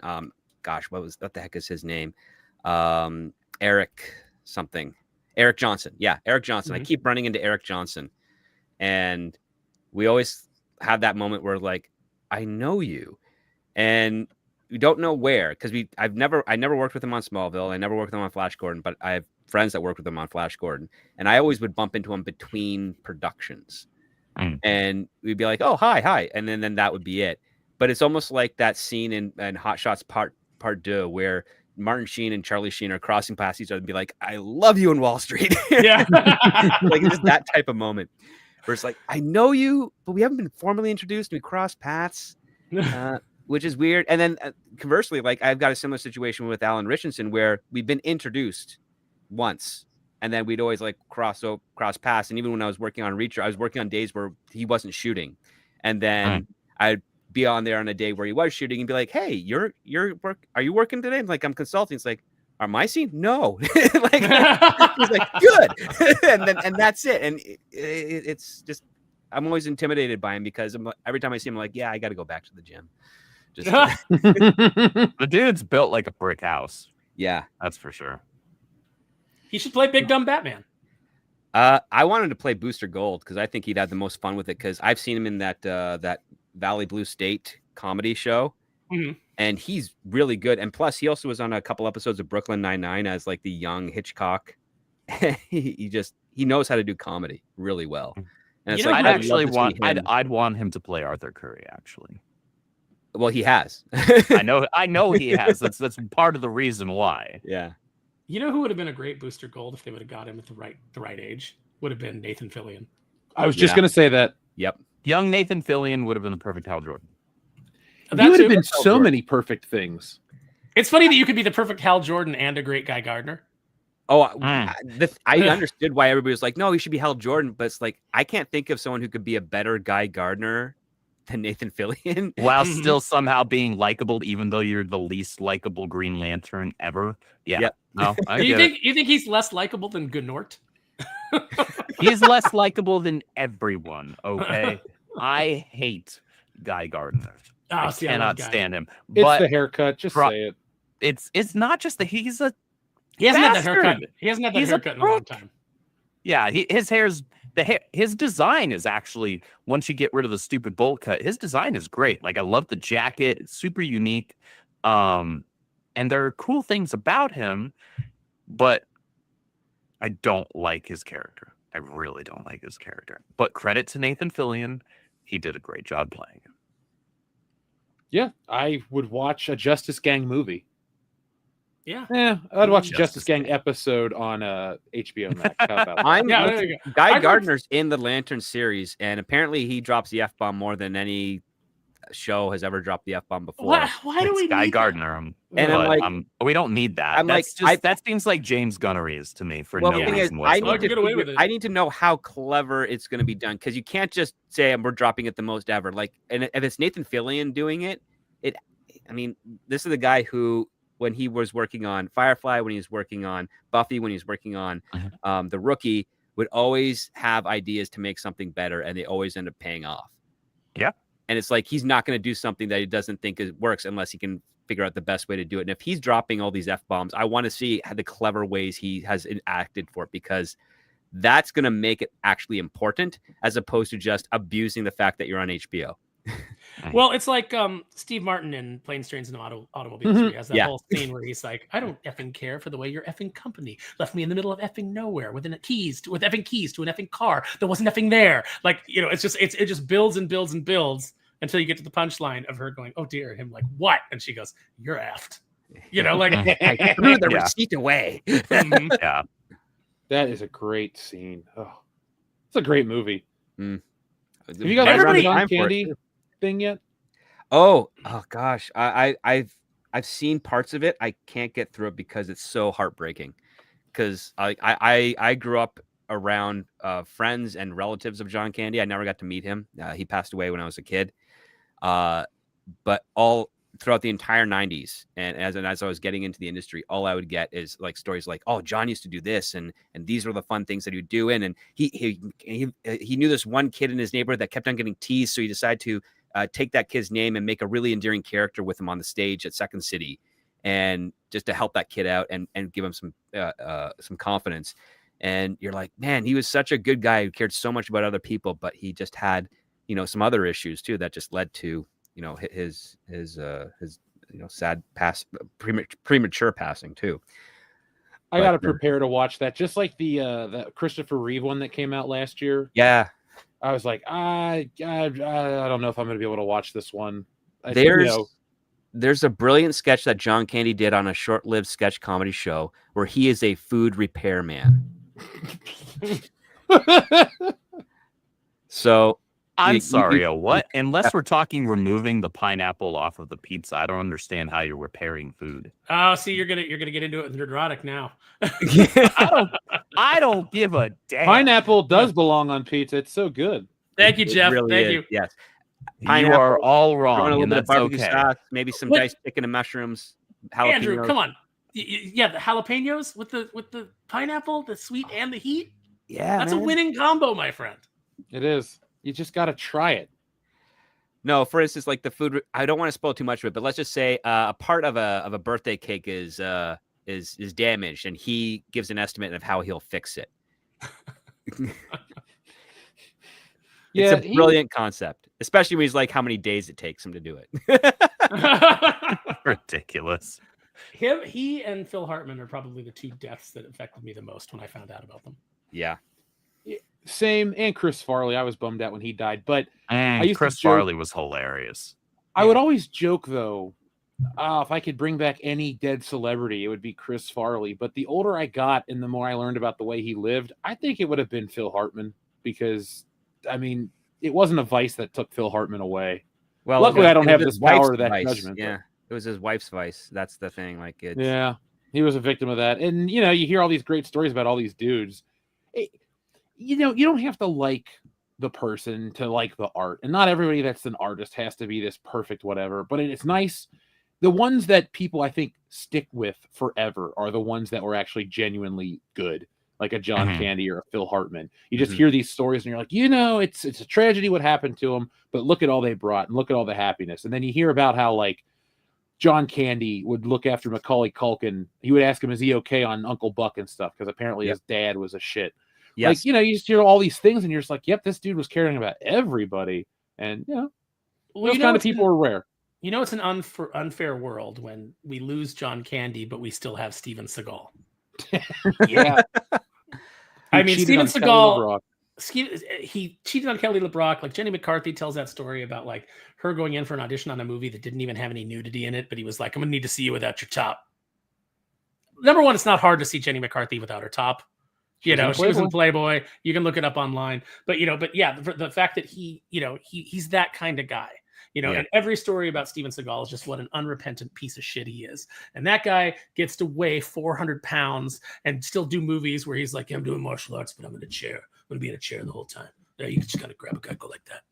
It's like that's what he's doing. And he's still around, but we lose someone like a John Candy. We lose the only valuable thing about Steven Seagal are the nights I have been up till like 3 or 4 in the morning laughing my butt off with some of my friends, like Trace XL, who's a friend of the channel, and just laughing my tail off at like breakdowns, like those like parody type breakdowns of all of his garbage movies that he's made.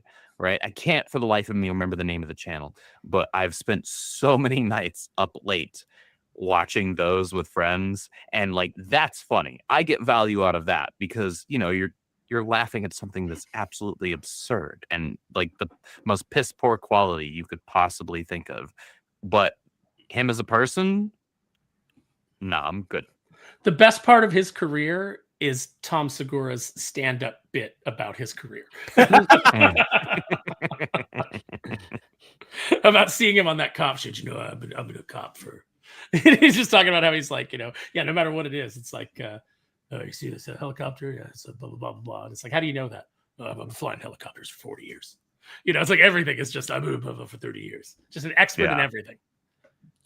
Did you happen to watch Tom Segura's new show, Bad Thoughts? Mm-mm. Really, really funny, but really dark. Yeah. Well, I mean, it's called Bad Thoughts. Well, I had never... So I mistook Tom Segura for somebody else for years because he was on some kind of stand-up special. I was like, is that a fat version of blah? Like, I mistook him for somebody else, and I never really knew who he was. And then I watched his show blindly. Like, if you guys have Netflix, if you need something to watch late at night, just go watch this show. It is weird. Mhm. Like, I don't want to spoil any of the bits for you, but it's legitimately, it'll like when I go back to review my shows of the year, it'll be mentioned as just something that stands out because it's that weird and that bizarre and that fun. I laugh my ass off. But it's just don't watch it with your families around or children. Okay, fair enough. Overkill says soap opera edition. All right, since we're all soap opera fans, I mean, I love a good guiding light. Days of Our Pies, as the pie turned General Hospital in Pie My Children. Yellow Pies. Pie Man. I like As the Pie Turns because I imagine it's in the microwave heating up. You know, you got your Cool Whip ready to slap on it when it comes out. I like how Aaron thinks. This is why we're friends. This is a Ready Whip show, sir. I mean, I'm fine with that too. Real cream. I don't know any soap operas. Like the closest thing I've ever watched to a soap opera in my life was season 1 of Walking Dead. Which was that's the Walking kind of a Pie. soap opera, but with zombies. And that's how I saw it going, which is why I didn't watch any seasons after it. Did we do Guiding Pies? We did not. Guiding Pies. No Piting Light, no Guiding Pies. I don't remember what soap opera it was, but there was a point where I was like sick at home and I got really sick at home. You know, didn't go to school. I think I had like chicken pox. And so I was out of school for like 2-3 weeks. And I remember just like watching the soap opera every day, and there was like an underground city, and I'm pretty sure that like not Beauty and the Beast. No, it was like a General Hospital or a Days of Our Lives or something like that. But they discovered an underground city. I remember there was a character named Gabrielle that I thought was kind of attractive. But like they had a whole underground city, and then it reminded me of this. I did used to watch a nighttime soap opera when I was a kid called Falcon Crest. I was super excited to. Yeah, I was super excited to stay up for Falcon Crest. Like, you know, it's like I'd watch Dallas because I'm like, oh, this JR guy, he's evil, you know, and I was kind of into that. But then I would watch Falcon Crest, and I was excited about it because there was like martial arts, and then Belloc, the actor that played Belloc, showed up for a season as the villain that was head of a cartel, and it had Richard, the guy that was the newspaper guy, played Barnaby Collins on. On reruns of Dark Shadows that I'd got to see. So that's like why I was all super into that show. It's just because some of the actors that were on it. And it was a little more exciting, a little more action-packed than... Aaron, I got your answer. What is it? You're likely thinking of Eternia, the storyline from the 1980 soap opera One Life to Live, which featured a character named Gabrielle and others trapped in an underground city. There's a separate character named Gabrielle, who's the protagonist of Beauty and the Beast. But I'm thinking it's going to be the One Life to Live. It's One Life to Live. That is exactly right. Thank you. One Pie to Live. There you go. Right on. Now I'm gonna go look that up, and I'm probably gonna try to find it on YouTube, and then be like, why did I like this? If you find a video, send it to the chat because we'll. Remember the other week I said let's find a way to come up with the worst stream ever. Let's do. We did agree on that last week. Live commentary of One Life to Live. I do have an idea for the worst stream ever, but it would end up being the best stream ever because before I came on tonight, I was watching Double Down by Neil Breen. Oh, all you have to say is Neil Breen, and it's immediately the worst thing ever. Mm-hmm. You know, I bet with a series of, is he still alive? Yes. Yes. I was say with a series of emails, I'm sure we could get him on.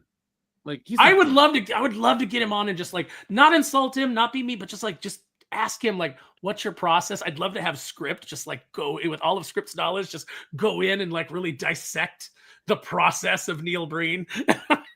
I've seen 4 of his movies. I would love to know how he gets from point A to point B. Well, and I'm being generous by calling it point B because it is another letter that's not in our alphabet. What does he think when characters are just saying things randomly, like not to each other, but just like sitting around a table going like programmable virtual reality? And then someone else will be like, we are on the verge of mind hacking. And then another person will be like, Homeland Security is ready. And you're like, what is happening? What is this? He thinks that's a conversation. That's why. I mean, and it's like he's listened to some Michael Bay movies without watching them. That's the best I can come up with at some point. And He's like the always like, non-horror version of like Uwe Boll. It's the same quality. yeah, Well, but just yeah, like you're his not shot wrong. way choices. different. It's way different because Uwe Boll can make something competent to a degree, like by accident he can. Neil Breen makes something like you just can't really I'm process. trying so hard to take you seriously right now, It's and I real- usually no, take you- you very seriously. no. Uwe Boll made Postal, which is probably I think one of his best normal I movies. do like that movie. It's weird. Like it's the only one there that actually like feels like a movie of his. But yeah, like Neil Breen, he reminds me of like because every couple of years I'll always get one client who wants to enter in screenwriting, and they send me their first script, and it's just like a Neil Breen script. Like it's just all these assumptions of how things work, of how dialogue is exchanged between characters, and it's exposition first and nothing else after that. And characters do stuff because the writer needs them to do stuff. I remember seeing this one that was kind of like it was inspired by the movie The One with Jet Li, where there's like clones of you in other universes. I love that. And this Mhm. married couple is like, we have to stop our clones from this other universe. Why? And you ask why, and there's no explanation. They just have to do it.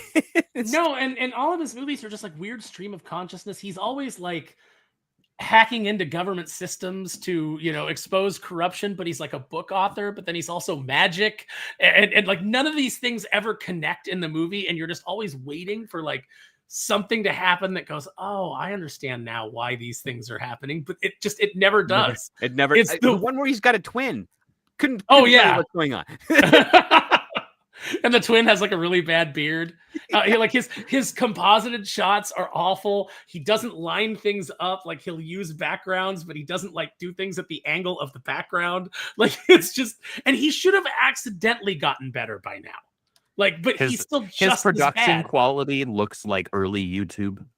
Yeah. Yes, but like he also grabs ideas that like, for instance, him with the brother and the goatee. I think he watched Star Trek: The Alternative Factor episode and thought, I want to do that Mhm. for 90 minutes, or no, it was like 100 minutes. And there's always actresses in it that are not hot, but they're still too hot to be interested in him. yes, Man, if that isn't an indictment on him, I don't know what it is. the other part too is I don't know how he's able to convince them to be naked in some of those scenes, because it's like Script. I know you've worked on like real movies, but I have a friend who works on not real movies, and women will just, if you're saying you're in a movie, they'll do it. Like, not Nick has a friend that makes shit movies, but every woman will be in the movie nude just because they want to be in a movie. Like, it's weird. There's like a psychology to it. I don't know what it is. Like the thing is, I know like women that were on the cusp of becoming professional actors, and some of them have been, and all of them would be like, yeah, no, they just want to sleep with me. I'm not going naked. And it's like, wow, Yeah. integrity. And then, yeah, you hear the stories on the independent side where they want the attention so bad, they will say yes to anything. I've heard that actually in a lot of cases, the indie scene can be even it's worse. way more perverse. It's far Because more perverse. it's people like Preying on they're putting on predators. airs, right? So they're pretending like, oh, this movie's going to be a big deal and you're going to be a big deal, right? And then, and like getting people who are like so unfortunately vulnerable and naive and willing to just go along with it. That's Years and years pretty messed ago- up. That's years and years predatory is ago- what that is.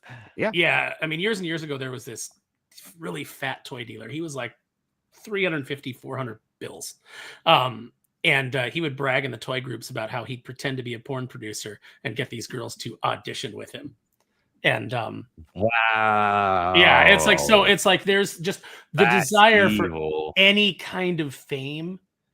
That's why, like the Me Too thing, like when it came out, I was like, okay. I mean, I understand there's a lot of predatory behavior. Obviously Harvey Weinstein is garbage, and there's a lot of these producers that are garbage. But let's not take away the agency of all of the women that willingly slept with Harvey Weinstein to get a role in a movie, that were willing to do this, that were willing to prostitute themselves. And it's like, I'm out here in Southern California. I've known plenty of actresses, and they are certainly willing to prostitute themselves in a number of ways to get even the slightest edge on the competition. So, let's not pretend it's a one-sided problem. Oh no, it's Didn't absolutely not. I mean, that's why I followed the Me Too movement to be quite funny, because I would know like producers with like several year-long studio contracts and actually make movies that you go see, and women would throw themselves at them and they never offered or anything like that. I've seen some producers like turn them down just because they're like, no, I'm sore from the day before with another actress. Like I can't, like I'll book you for another day. And then I Wow. would then get hired as like a consultant, or maybe to polish up a script that's done on the independent side of things, where they don't have a studio contract yet, but they're in the talks with a distributor.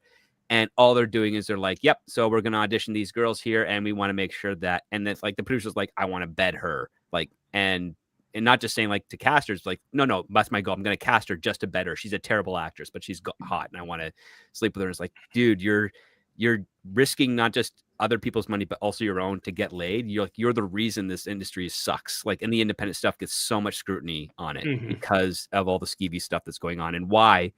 I mean, that's the other part too. Every time I get someone that says, yeah, I want to make a movie, I'm like, are you prepared to commit to 3 to 5 years of your life? And are you able to find other people that are able to commit 3 to 5 years of their lives in post-production to make sure that this thing gets done? Because not a lot of people in the independent world will do that.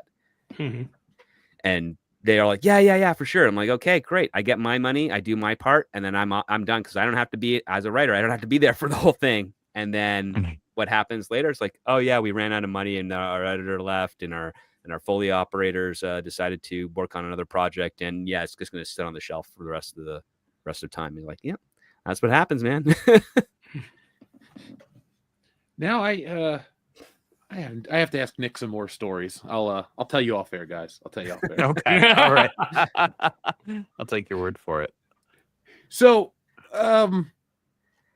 Legend of Zelda, huh? Yeah, Legend of the Zelda. movie's coming. We got our first 3 images of the Legend of Zelda film, and I think it looks good. I got to see the movie in action, but based on 3 images, I have no complaints. The 3 stills look good. 3 stills look fine. I will say the stupidest thing I read regarding this is that someone's like, why is Link subordinate to Zelda? I'm like oh yeah, Zelda's a princess, mother. Like, come on.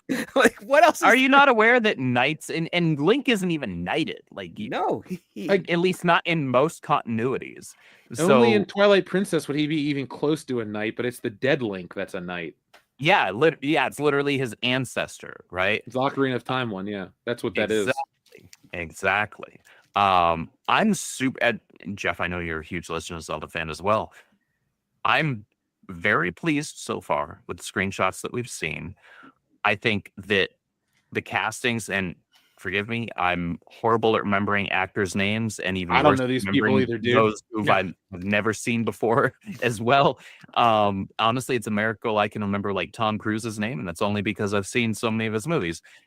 But both of these castings for Link and Zelda look fantastic so far. I do wish that they went with a slightly more blonde version of Zelda, but it's a little more Breath of the Wild here, and I'm okay with it. I'm not mad about it. She looks regal. She looks like she might. Obviously, we have to see actual trailers and footage from the film, but at least in the stills, it looks like she has presence, and that's important. She's a princess, right? I like that we're going with green tunic Link here. You have to. Yeah, I don't see the hood yet. I don't see the cap, but I'm willing to hold off and maybe have that reveal in a trailer or whatever, and then we can all lose our minds.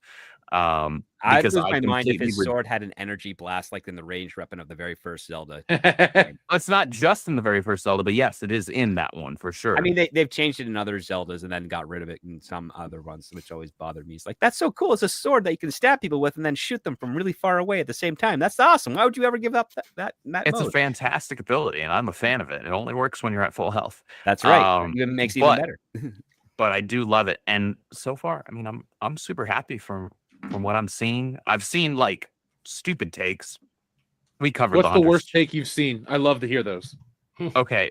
Well, we already The, kind of hunt, covered. the it should be Hunter Schafer is the dumbest take. Yes, That's the dumbest take on one end. The other dumbest take is from people who haven't actually played Legend of Zelda games. Like, why is Zelda carrying a bow? Like, she fights. Like, had you played any of the games outside you ever of played the Super Smash original Brothers? NES? Well, not just Super Smash Brothers. No, but I'm She just saying used- a game where you can play as Zelda, because you don't play as Zelda Right. in those games. You just But see her still, fight. there are mainline Legend of Zelda games where Zelda literally wields a bow. Multiple. She does it in the ending final boss fight for Wind Waker when Link is fighting Ganon, right? I never finished that game. When Hyrule is crashing down, you've got the oceans coming down all around you. It's a really cool imagery. She does it on horseback at the end of Twilight Princess. She also does it and helps you in Breath of the Wild. Like, there are multiple games where she has a bow and arrow. Like, can we not, guys? I understand. We have spent the better part of the last decade with having garbage, girl boss stuff shoved down our throats. I understand hesitancy. However, can we please not insert that where it doesn't actually exist? Princess Also, Zelda, too, wielding Zelda- a bow is not an auto girl boss moment. Well, isn't Zelda the boss of Link? Because she's the one that says, Link, do this, Link, do that. And then you go on the quest because of her to save her. She has been since A Link to the Past, really, because it was in the first two Zelda games, you don't meet her right away, but it was in Link to the Past, so the third entry in the franchise, where like you meet her super early on and she entreats you and kind of orders you to do something, right? She's asking, she's polite. Zelda isn't a bitch, right? But she is in a position of authority, right? And especially in A Link to the Past, Link is from a house of knights of the royal family, specifically.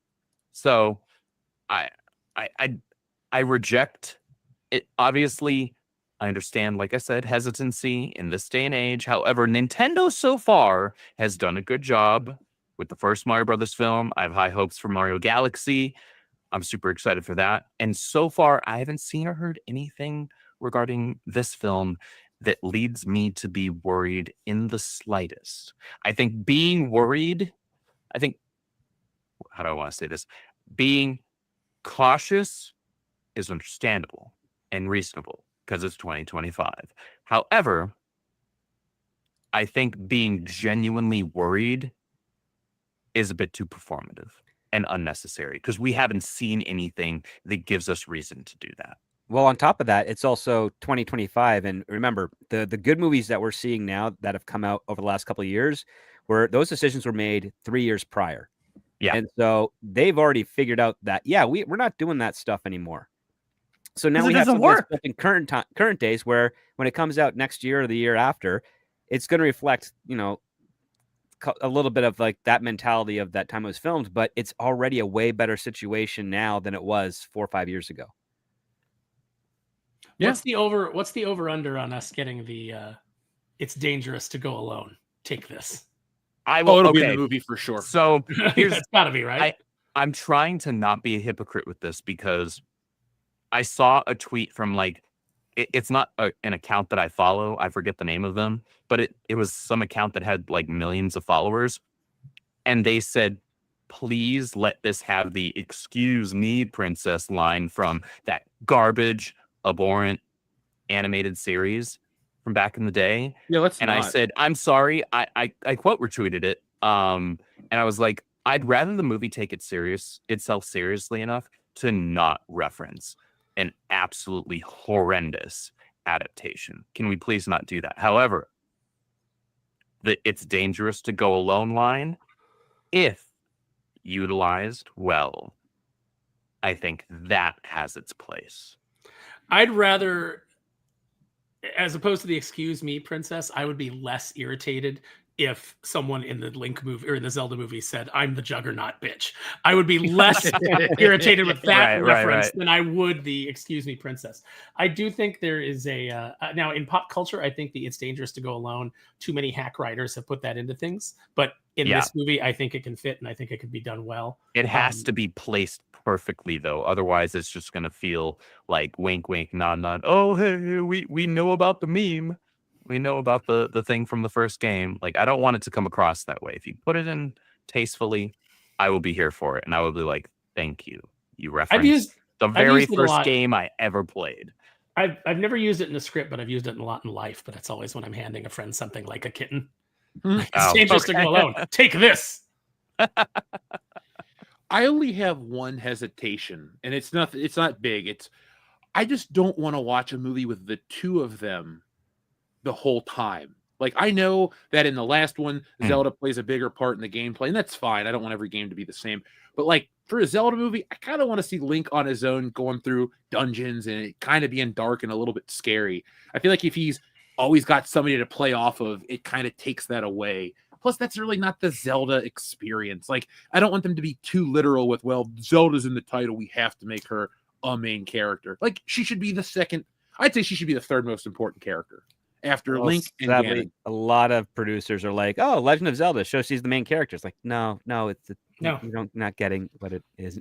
When I was growing up, I had to keep explaining to kids at school that Link's name was not Zelda. Yeah. I think so. I do understand where you're coming from, Jeff. And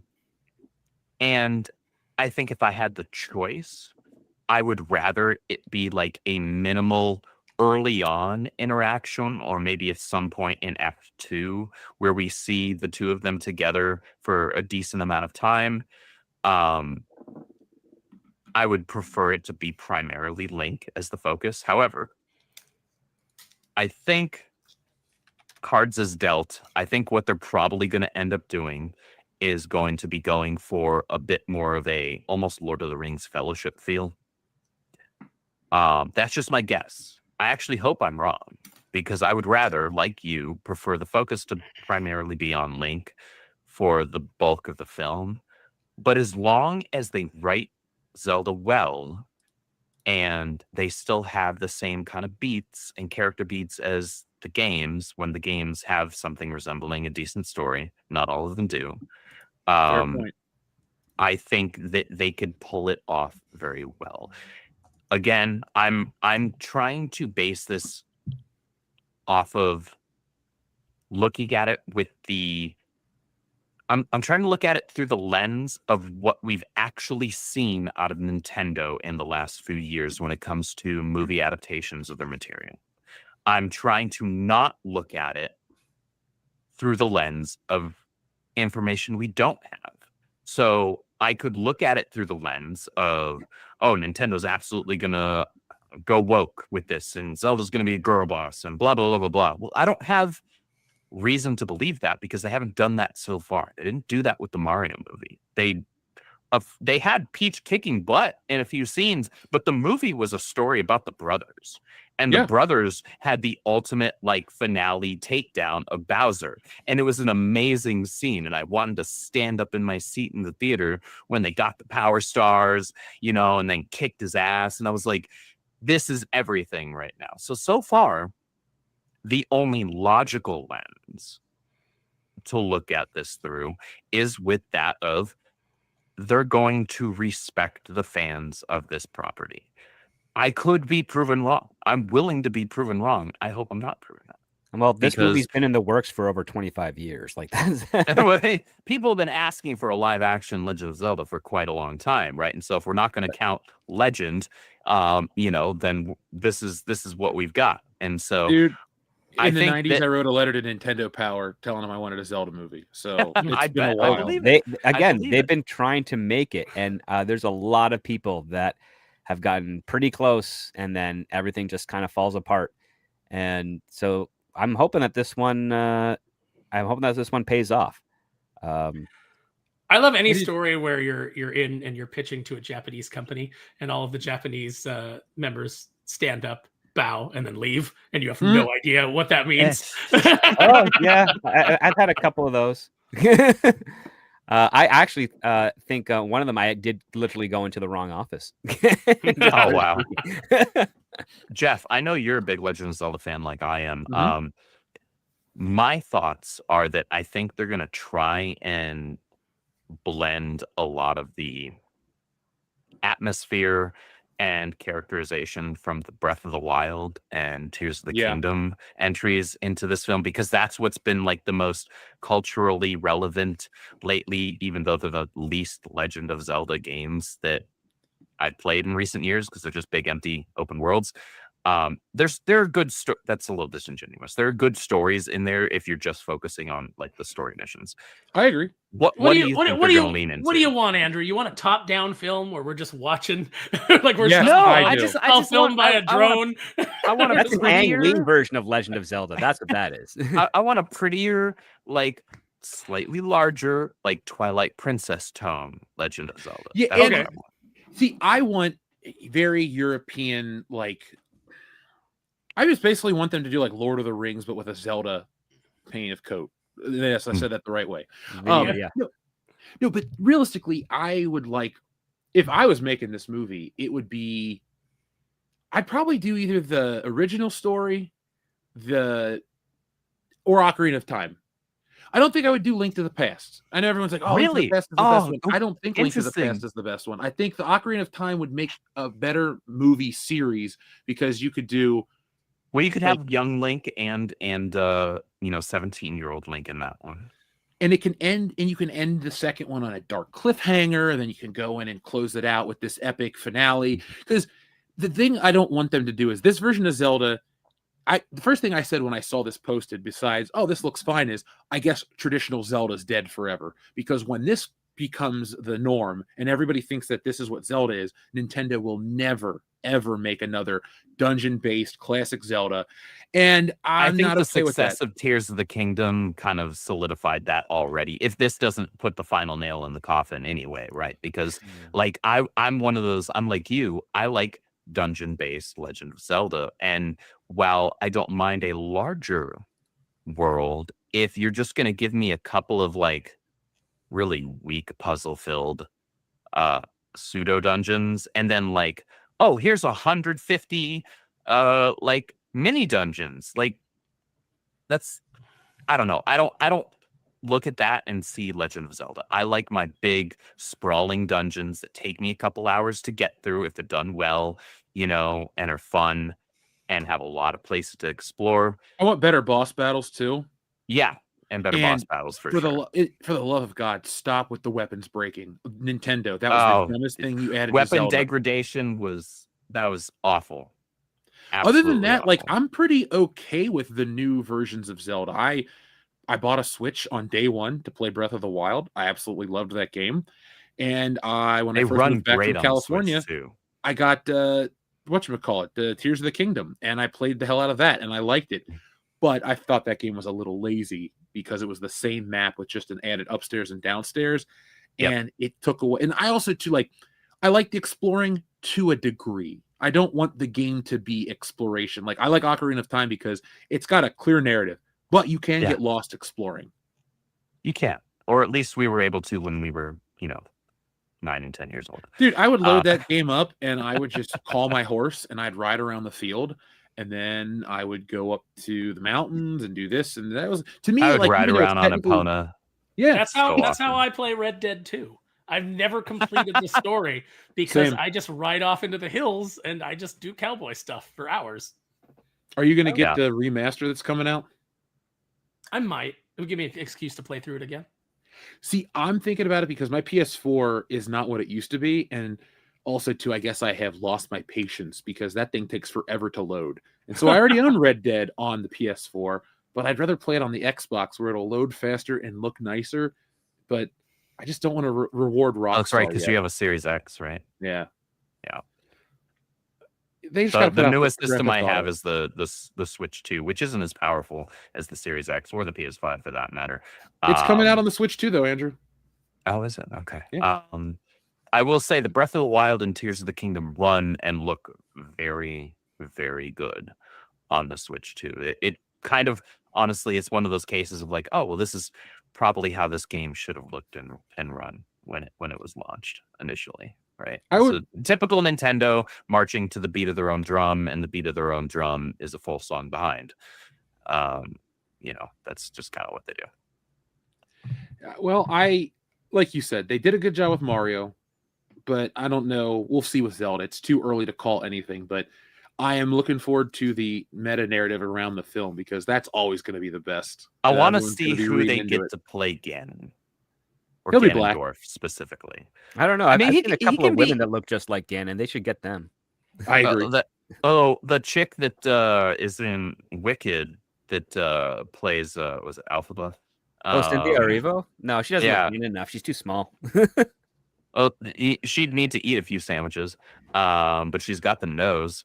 But then again, I guess so do I. We just need to like once Wicked is over, she just needs to be forgotten to the dustbin of history. If Thanks. she needs to be never- forgotten. Then I'm can so tired of this somebody? lady.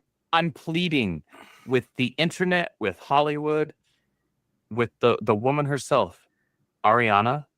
Please eat something and stop taking whatever they're giving you, because Ozempic? you were already very, very slim, and now you look like you're skin and bones, and it's scary. And don't have any more plastic surgery. You already look like a Who from Whoville.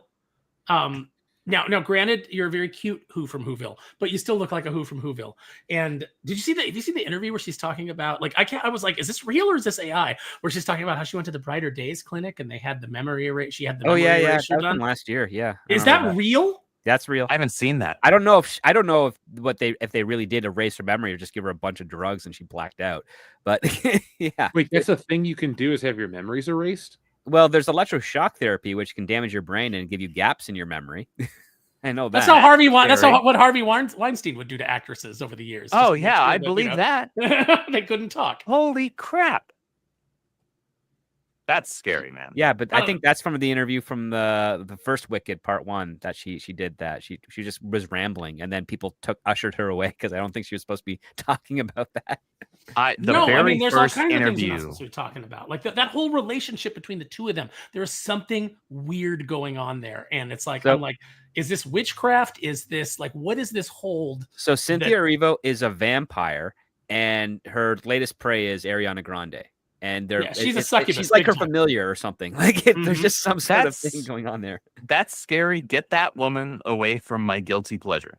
All right. When it comes to music, because Ariana Grande was adorable, and she would have her, super attractive moments, but she was adorable. She was very talented. She was like just teetering on that edge of like, man, like I hope you at least eat 3 meals a day. And now it looks like she just doesn't eat at all. And that's 3 meals a year, Andrew. It's economic. Dating Pete Davidson will do that to you. He's something. He is something. He is a mess. Yeah. To wrap things up on this, I'm glad he's not topic, in this movie. Though, yeah, I'm glad he isn't either. I think, I guess, who's in this bring movie things full circle. In this movie that I enjoy, aside from the obvious Jeff Goldblum, is I find Bowden Yang to be quite funny on Saturday Night Live. That's the only other complimentary thing I'll say about this. Bowden Yang amuses me. Okay. All right. Is he the gay guy? Yeah, the gay Asian guy. Oh, okay. Yeah. Asian? He's just got some good delivery. Like I love the one where they're doing the Arby's commercial. He like says to the girl, there's like, well, I don't know what would sound reasonable, because they're like, this is too much sandwich for a low price. What is this meat? What is this meat? And then they get to, and then I think there's stale bread for one. Yeah, Cecily Strong is like, I don't know, like 3 roast beef sandwiches for $15, and he's like, you're gonna eat 3 roast beef sandwiches? And she like slaps him. She's like, don't you shame me? Like right in the middle of in my first Arby's commercial. That's funny. That's a rarity. Saturday Night Live hasn't been funny for a couple decades. They have a couple every now and then. They have a skit that like the when Shane Gillis was on there and they did a couple of beers. Oh yeah. That was Shane good. wrote that. That's why. Uh-huh. They had one great episode in the right before COVID, the Eddie Murphy episode where he came out of whatever and did that one episode of SNL. That was a solid episode across the board. It's Eddie Murphy. He's but king that's hysteria. Yeah. And Well, he he's was what boycotted. made SNL for a very long time. Well, no, he was actually on SNL for a very short time because he then started doing a movie career. It was Phil Hartman that saved SNL in the 80s. That carried over. But Eddie Murphy didn't want to go back to SNL, even though he'd been asked to host several times every year because David Spade made an off-color joke on the Weekend Update sketch. It was amazing, though. It was a great joke, though. It's a great joke, yeah. So for those who don't know, there was a episode of SNL with Weekend Update, and he had the Hollywood Minute, and David Spade would, for 1 minute, make a bunch of snarky jokes, and he pulls up a picture of Eddie Murphy and goes, "Look, kids, a falling star." Ah, This was after America. This was after the Vampire in Brooklyn movie, I think, came out, right? Yeah, Which I find an entertaining movie. I And, like that film. Yeah, it's like Eddie Murphy's funny in it. Kadeem Hardison is funny in it, and Angela Bassett is playing it straight as a heart attack. She And does not know she's in a comedy. Just like Demi Moore in Striptease does not know it's a comedy. I didn't know Striptease was a comedy when I watched it. Oh, it is. Robert Patrick is hysterical in it. So is Burt Reynolds in Vaseline, just walking around like what the hell? I love Burt Reynolds. but Jeff, is R.I.P. this remind me, is this Netflix or is this a theater release, theatrical release? Oh, this is theatrical. Okay. You couldn't put Zelda on Netflix. Come on now, No, Mario made like over $1 she would billion.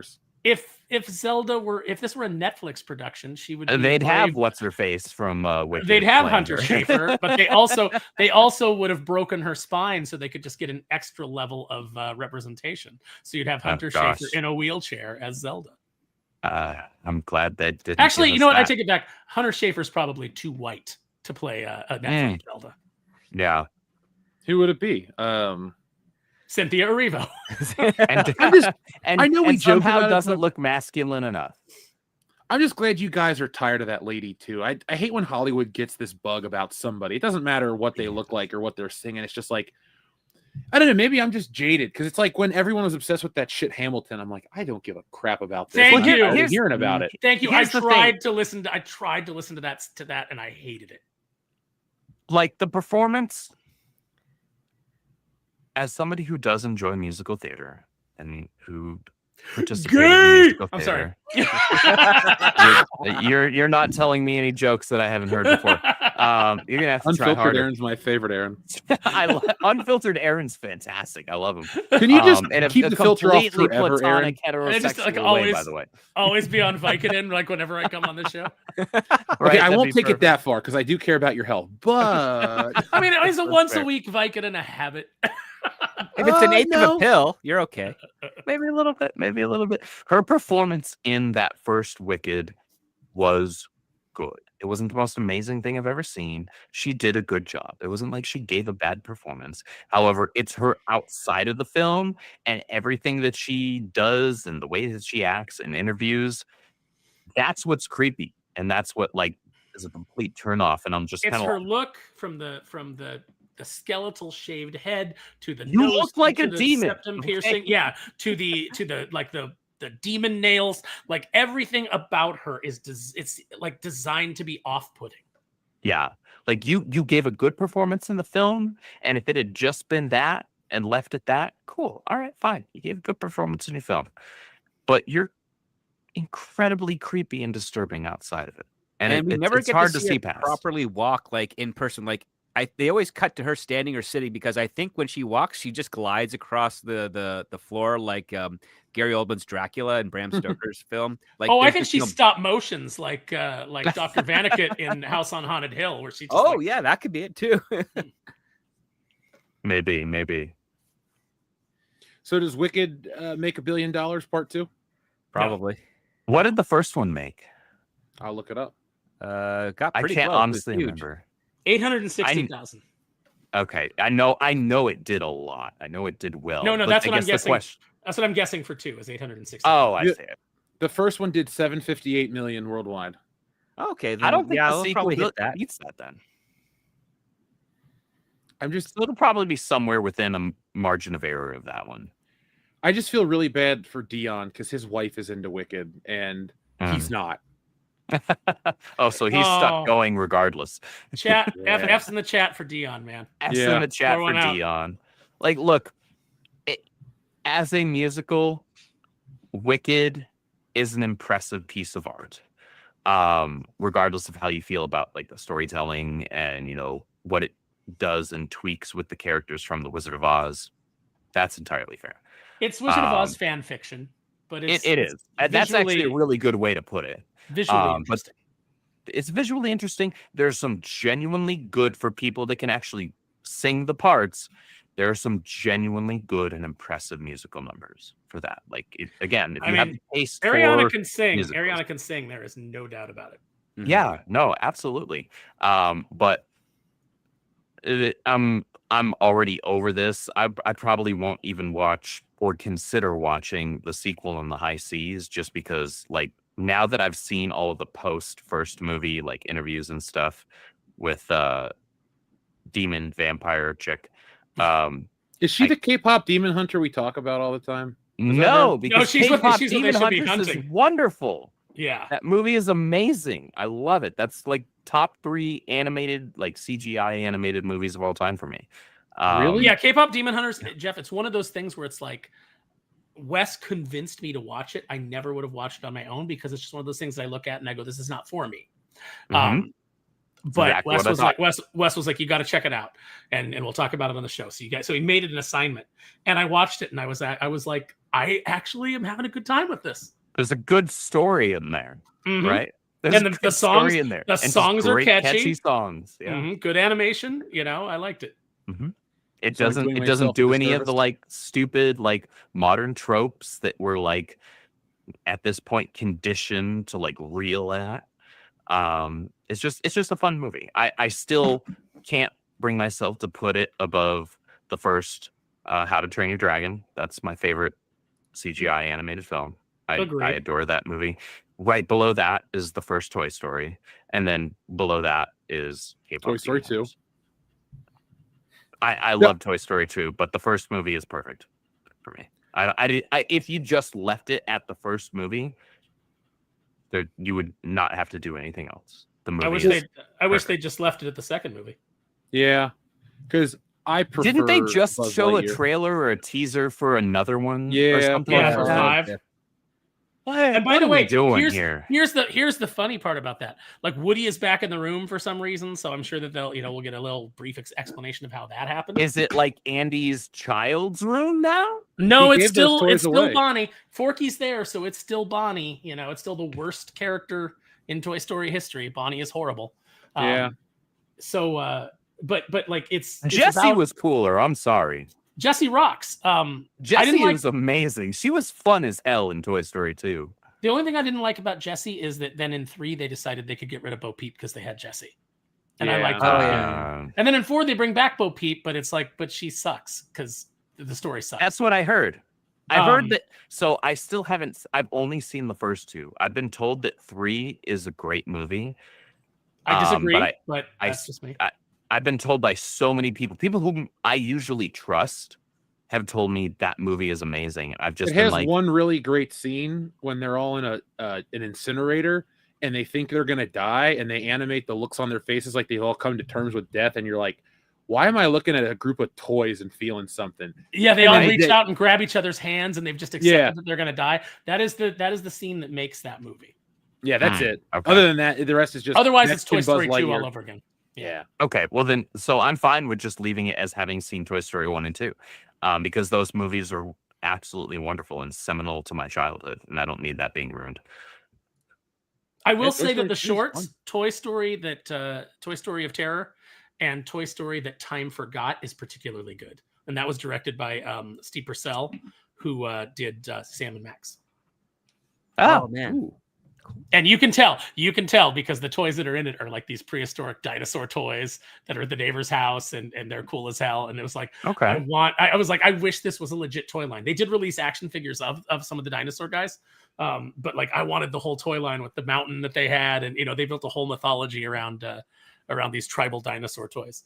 Aaron, I got a serious question for you, and I'm going to ask everybody in the chat too. Let's say Disney, for some reason, hires you to do your own Toy Story, and you're allowed to use licensed toys. What toys would you put in your Toy Story? Give me 3. Give me like 3 examples. Okay. And so Barbie's already in, right? Because Yeah. Barbie's been in previously. Okay. So Everything's the way it is. I'm Dude, using her He-Man. ending part in Toy Story 2 was amazing. Yeah, I'm using He-Man and Skeletor. Of course. I'm gonna use I could probably use Major Matt Mason. Ooh. Because that's a good like old school callback. And then Optimus Prime. I need you to find a way to insert the Street Sharks into there. I would definitely put the Street Sharks in there. I mean, I would need do you to like make it work. I would do a ton of 80s stuff if I could. Like I'd bring in the Inhumanoids, no matter how obscure, Sectors, Inhumanoids, all that stuff, all those great, great cool toy lines.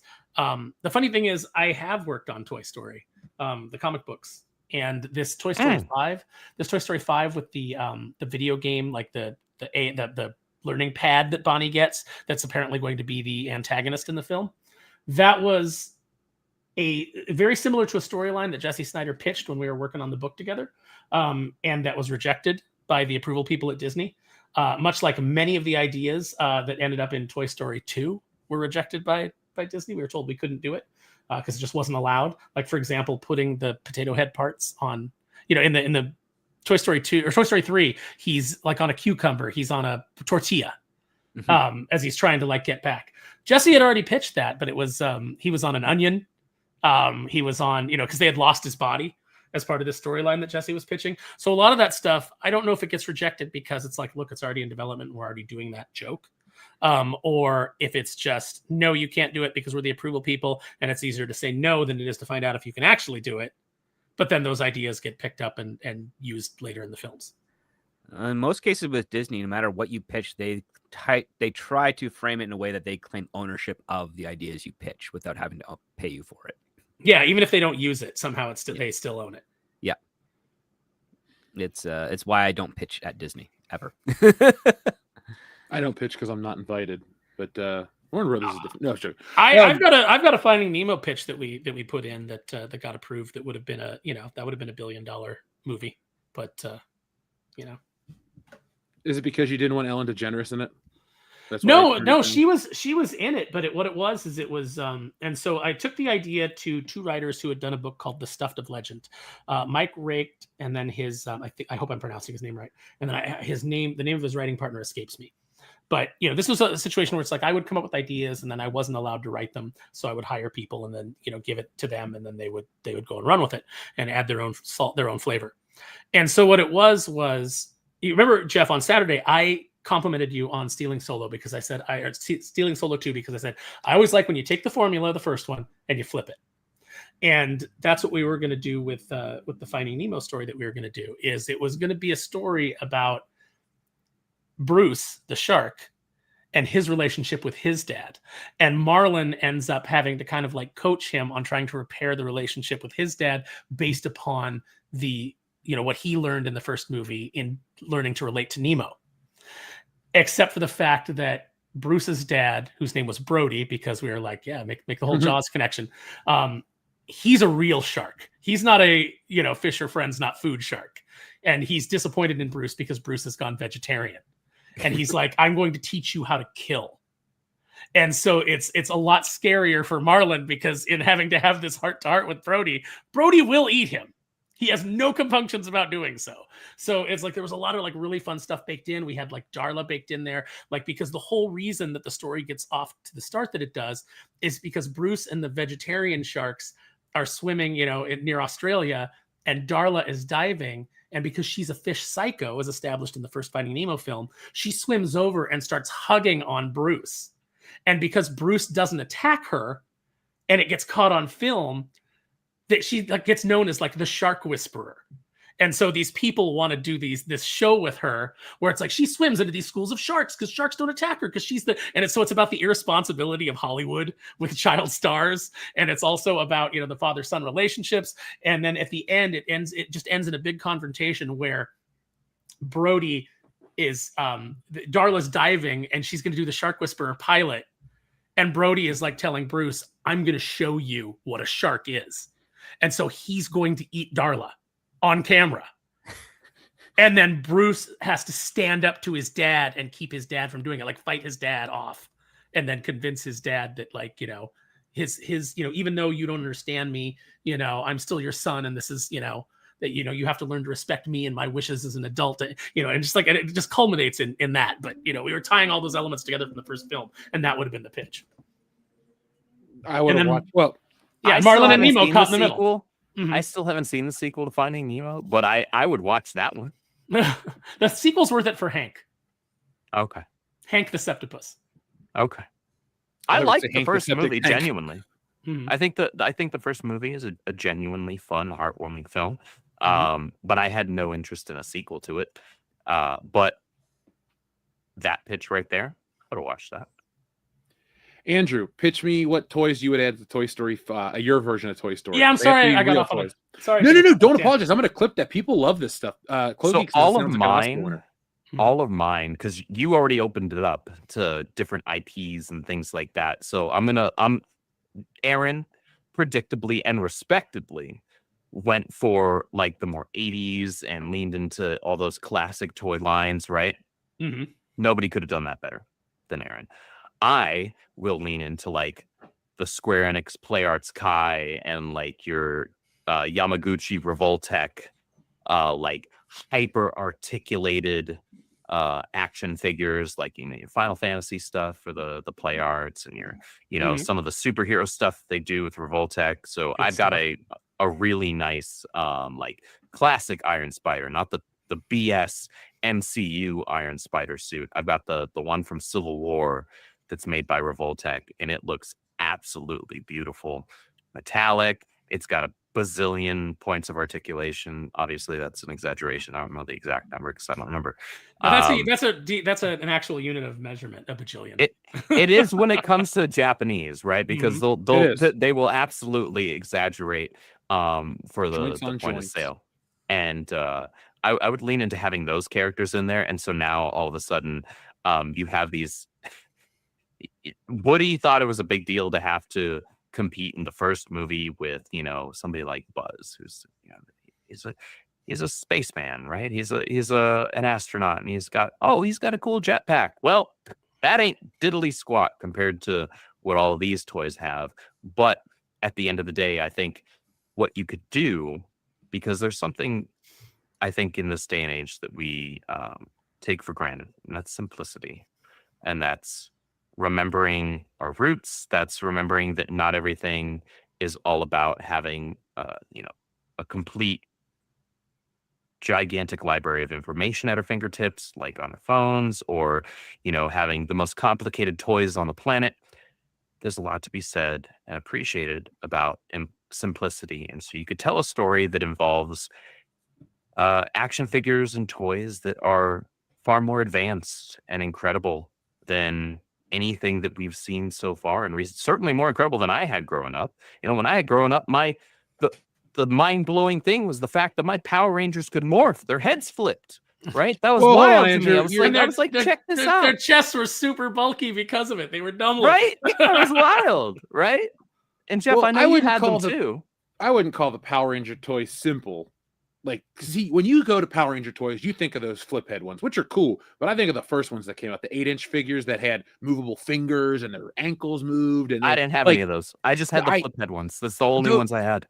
I was a spoiled kid. I was an only child, but my mom was a single Apparently. working mom. But man, when it came to Power Rangers, when it came to a lot of shit, my mom was like, no problem. But when it came to those Power Ranger toys, I had them all. And see, Okay. that's where I would roll into. I would do it as a joke. I would have the Toy Story people introduced to actual Power Ranger toys, a Pokemon thing, and something else from Japan is a commentary. Because you know how it went from cowboys to space race? I want it to be Western versus Eastern influence, where it's like the joke for Pokemon is all they do is say their own name, but somehow like Rex can understand it or something. It's like a Pikachu, right? Like a little Pikachu figurine. And then Rex Power is Rangers the only one that can understand Pikachu. Yeah.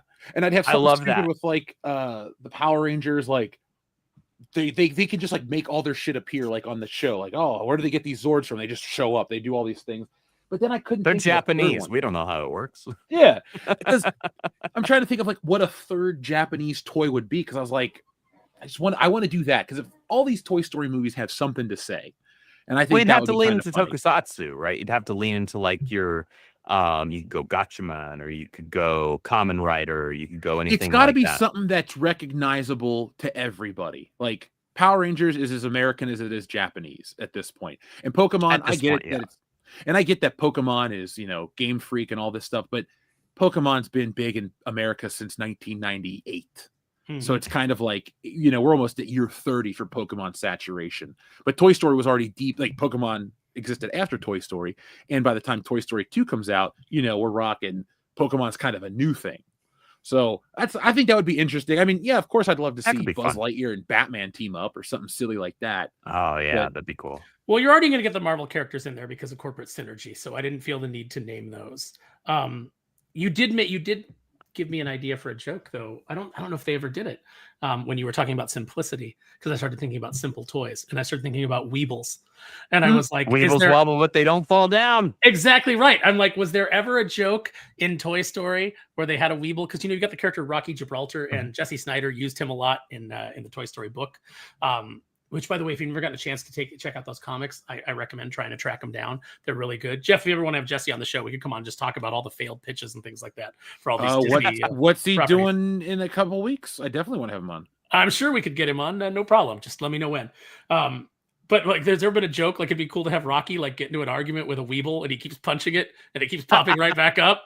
And then by the time, then you cut back later and he's absolutely exhausted because he cannot knock this thing down. Aaron, I have to ask, because you brought it up earlier on in the show. Does the fact that I knew the catchphrase fall under the category of things that Andrew you should not know that knows about? Yeah. Yes. See, I thought I was going to get to the punchline of him knocking this thing down, and no, I automatically knew what you were going for. Yeah, Weebles wobble, but they don't fall down. I will take that as a win. It is a win. I think Optimus Prime would fit really well into Toy Story. Script. He's got to give the big speech.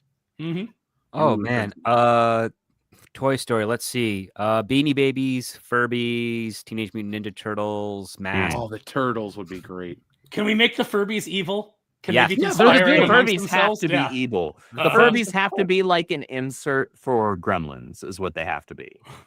I didn't go one step further and get the toys from Small Soldiers in there, because even though it's a different company, I like those toys. Those look cool. That's what I wanted too. Chip Hazard versus Buzz Lightyear. I used to play that in the 90s.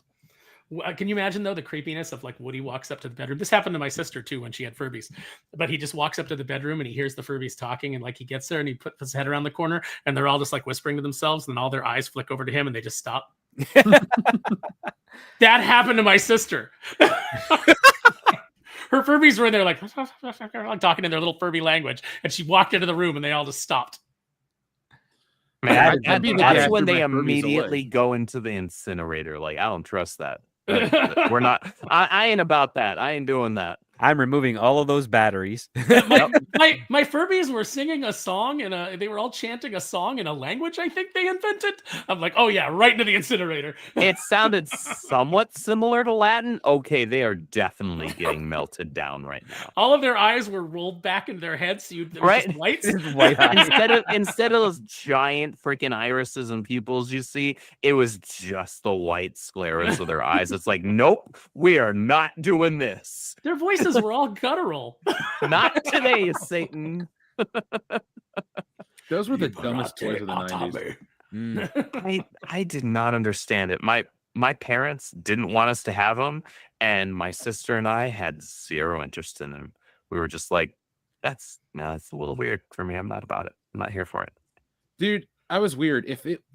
I didn't want, and I still don't really have many. If a toy's not based on something, I tend to not buy it. Like, I only have a few things that are like toy only things.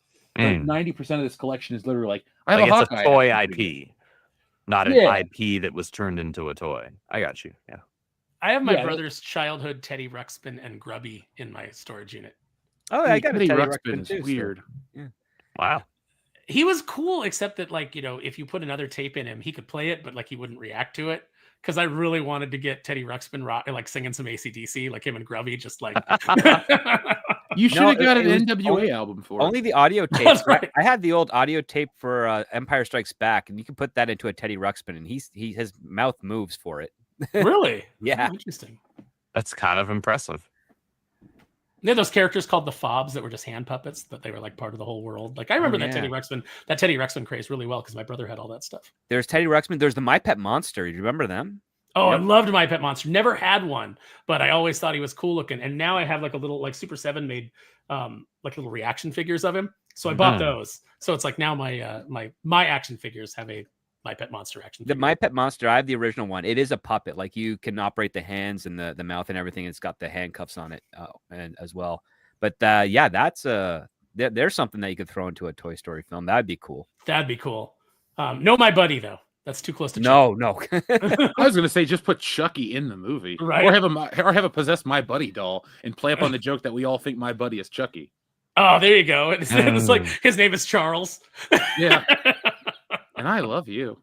The thing that still makes me laugh in that first Chucky movie though is when he's just lying in the elevator and that old couple like goes up and then the lady looks back and she goes, "Ugly doll," and he's like, "F you." For some reason, I know it's coming. It makes me laugh every time. Dude, that is my second favorite part of that movie. That I love that scene.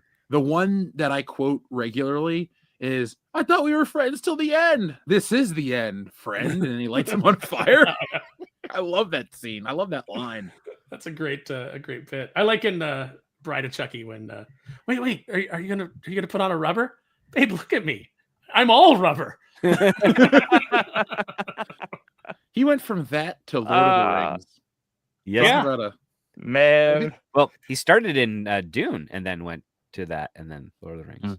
There was one year, it was the first year I think that Chucky was at Universal, and apparently Brad Dourif was like on the main night. He was in, you go to Universal, you go to Knott's Berry Farm, and they would have like the cowboy or whatever in the prison at Knott's Berry Farm, but there's like a camera or a mirror or whatever, and then there's a guy a little down the way who's like talking to you, so he can actually like make fun of your hat or like and you're like, oh my gosh.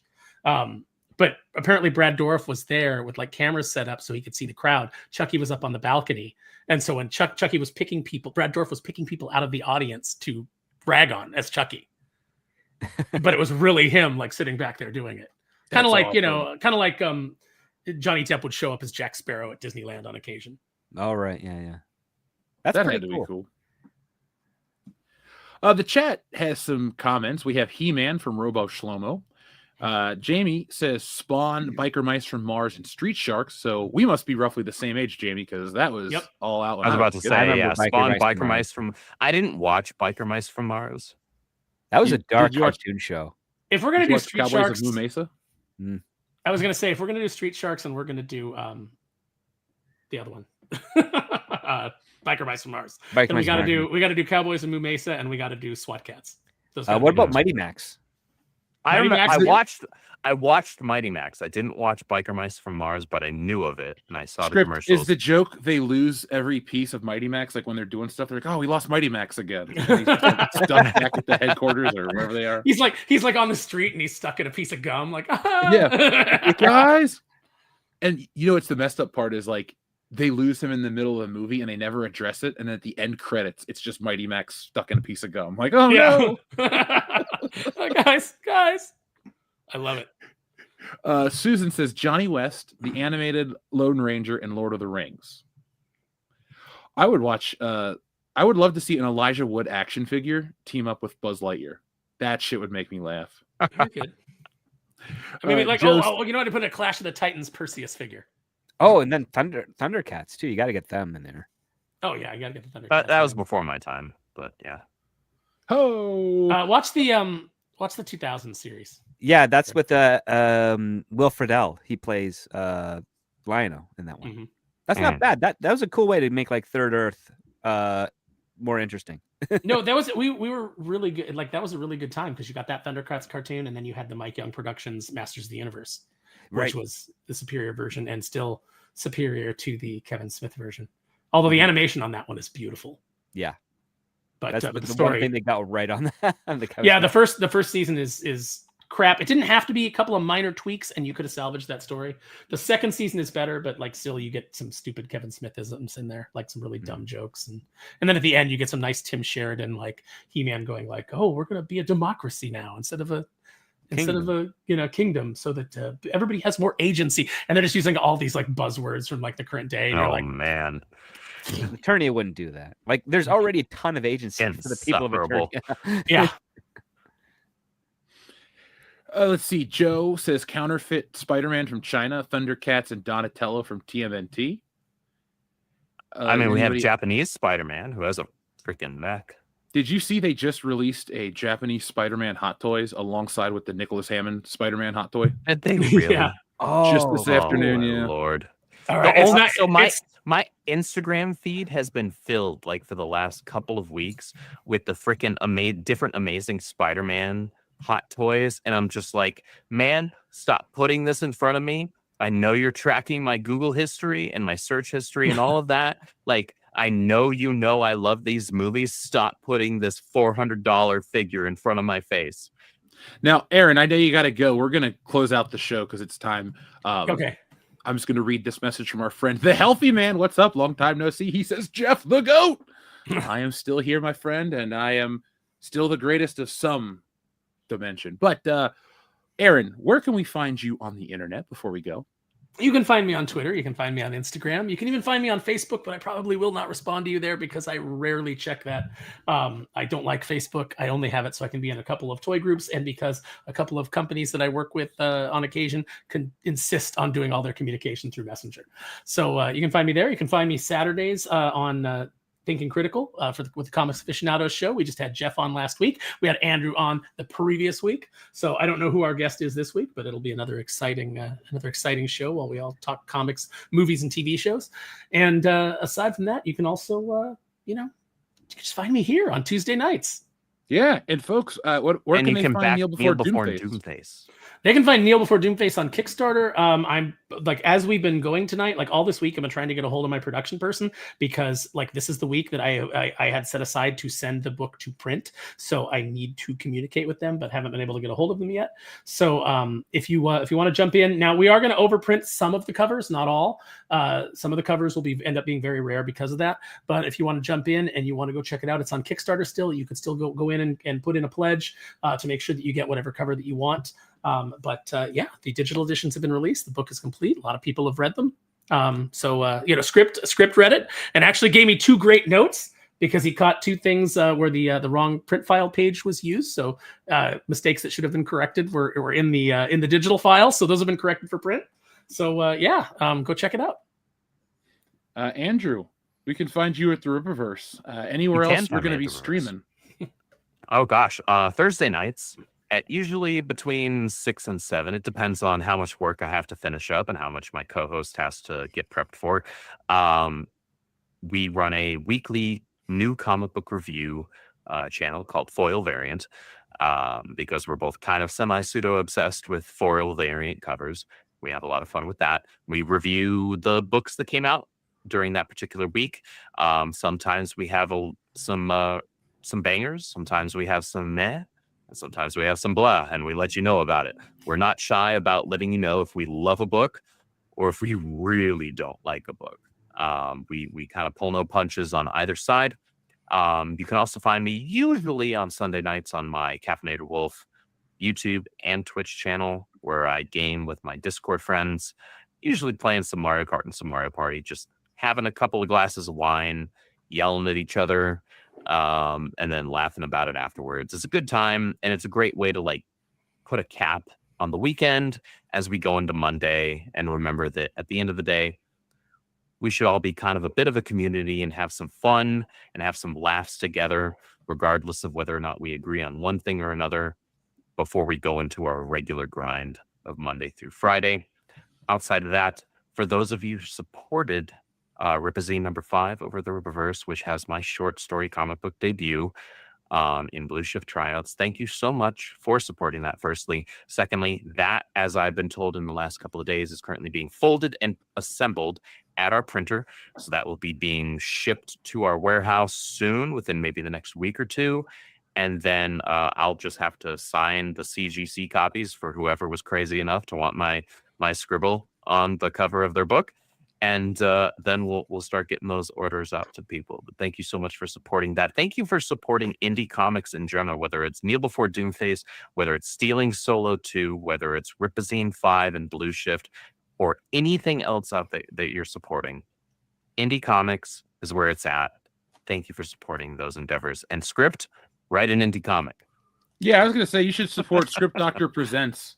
I don't You know what should it's about yet. bully I don't know what he's him. presenting, but Yeah, I'd read bully it. him into writing an indie comic. That's right. I mean, I've edited a few. I'm just wondering when they're going to be announced for their campaigns. So I'll Okay, but keep you guys posted on that. I have lots of stuff I would write.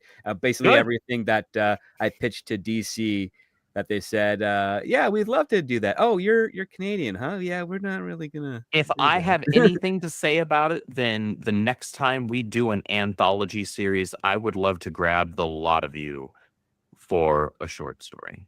Yeah, absolutely. Yeah. And script. If you want to do a Kneel Before Doomface 3-page Colonel Silverstreak PSA, Ooh. those are always Ooh. available. Oh, cool. I'll think about some of those because I remember growing up watching a lot of PSAs in the late 80s and early 90s, and there's some there that you could really have some fun with. Yeah, I think the next one that I'm doing is there's a classic G.I. Joe PSA where there's a downed power line. The kids are like, let's jump our bikes over it. And then Roadblock shows up and he's like, no, kids, don't do that. So we're going to do that. But of course, Colonel Silverstreak is like, jump your bikes over a downed power line. What are you, a bunch of pussies? Let's amp up the danger. This is America, kids. I love that. I love that. Well, folks, you can find me here because you've already found me here. So thank you for watching. But one of the stretch goals will be a foil variant for Stealing Solo 2. So I will let you know those numbers. But I want to, that's what, if you look at the cover where it says Stealing Solo on the Mark Hamill one and it's in white, I want that to be in silver, like a silver foil, just like the old Star Wars stuff. So guys, make it happen. Goals. Yeah. Make it happen. I just saw the limited edition box and said there's only like 10 of these, so I need one. Make one of my covers foil, please.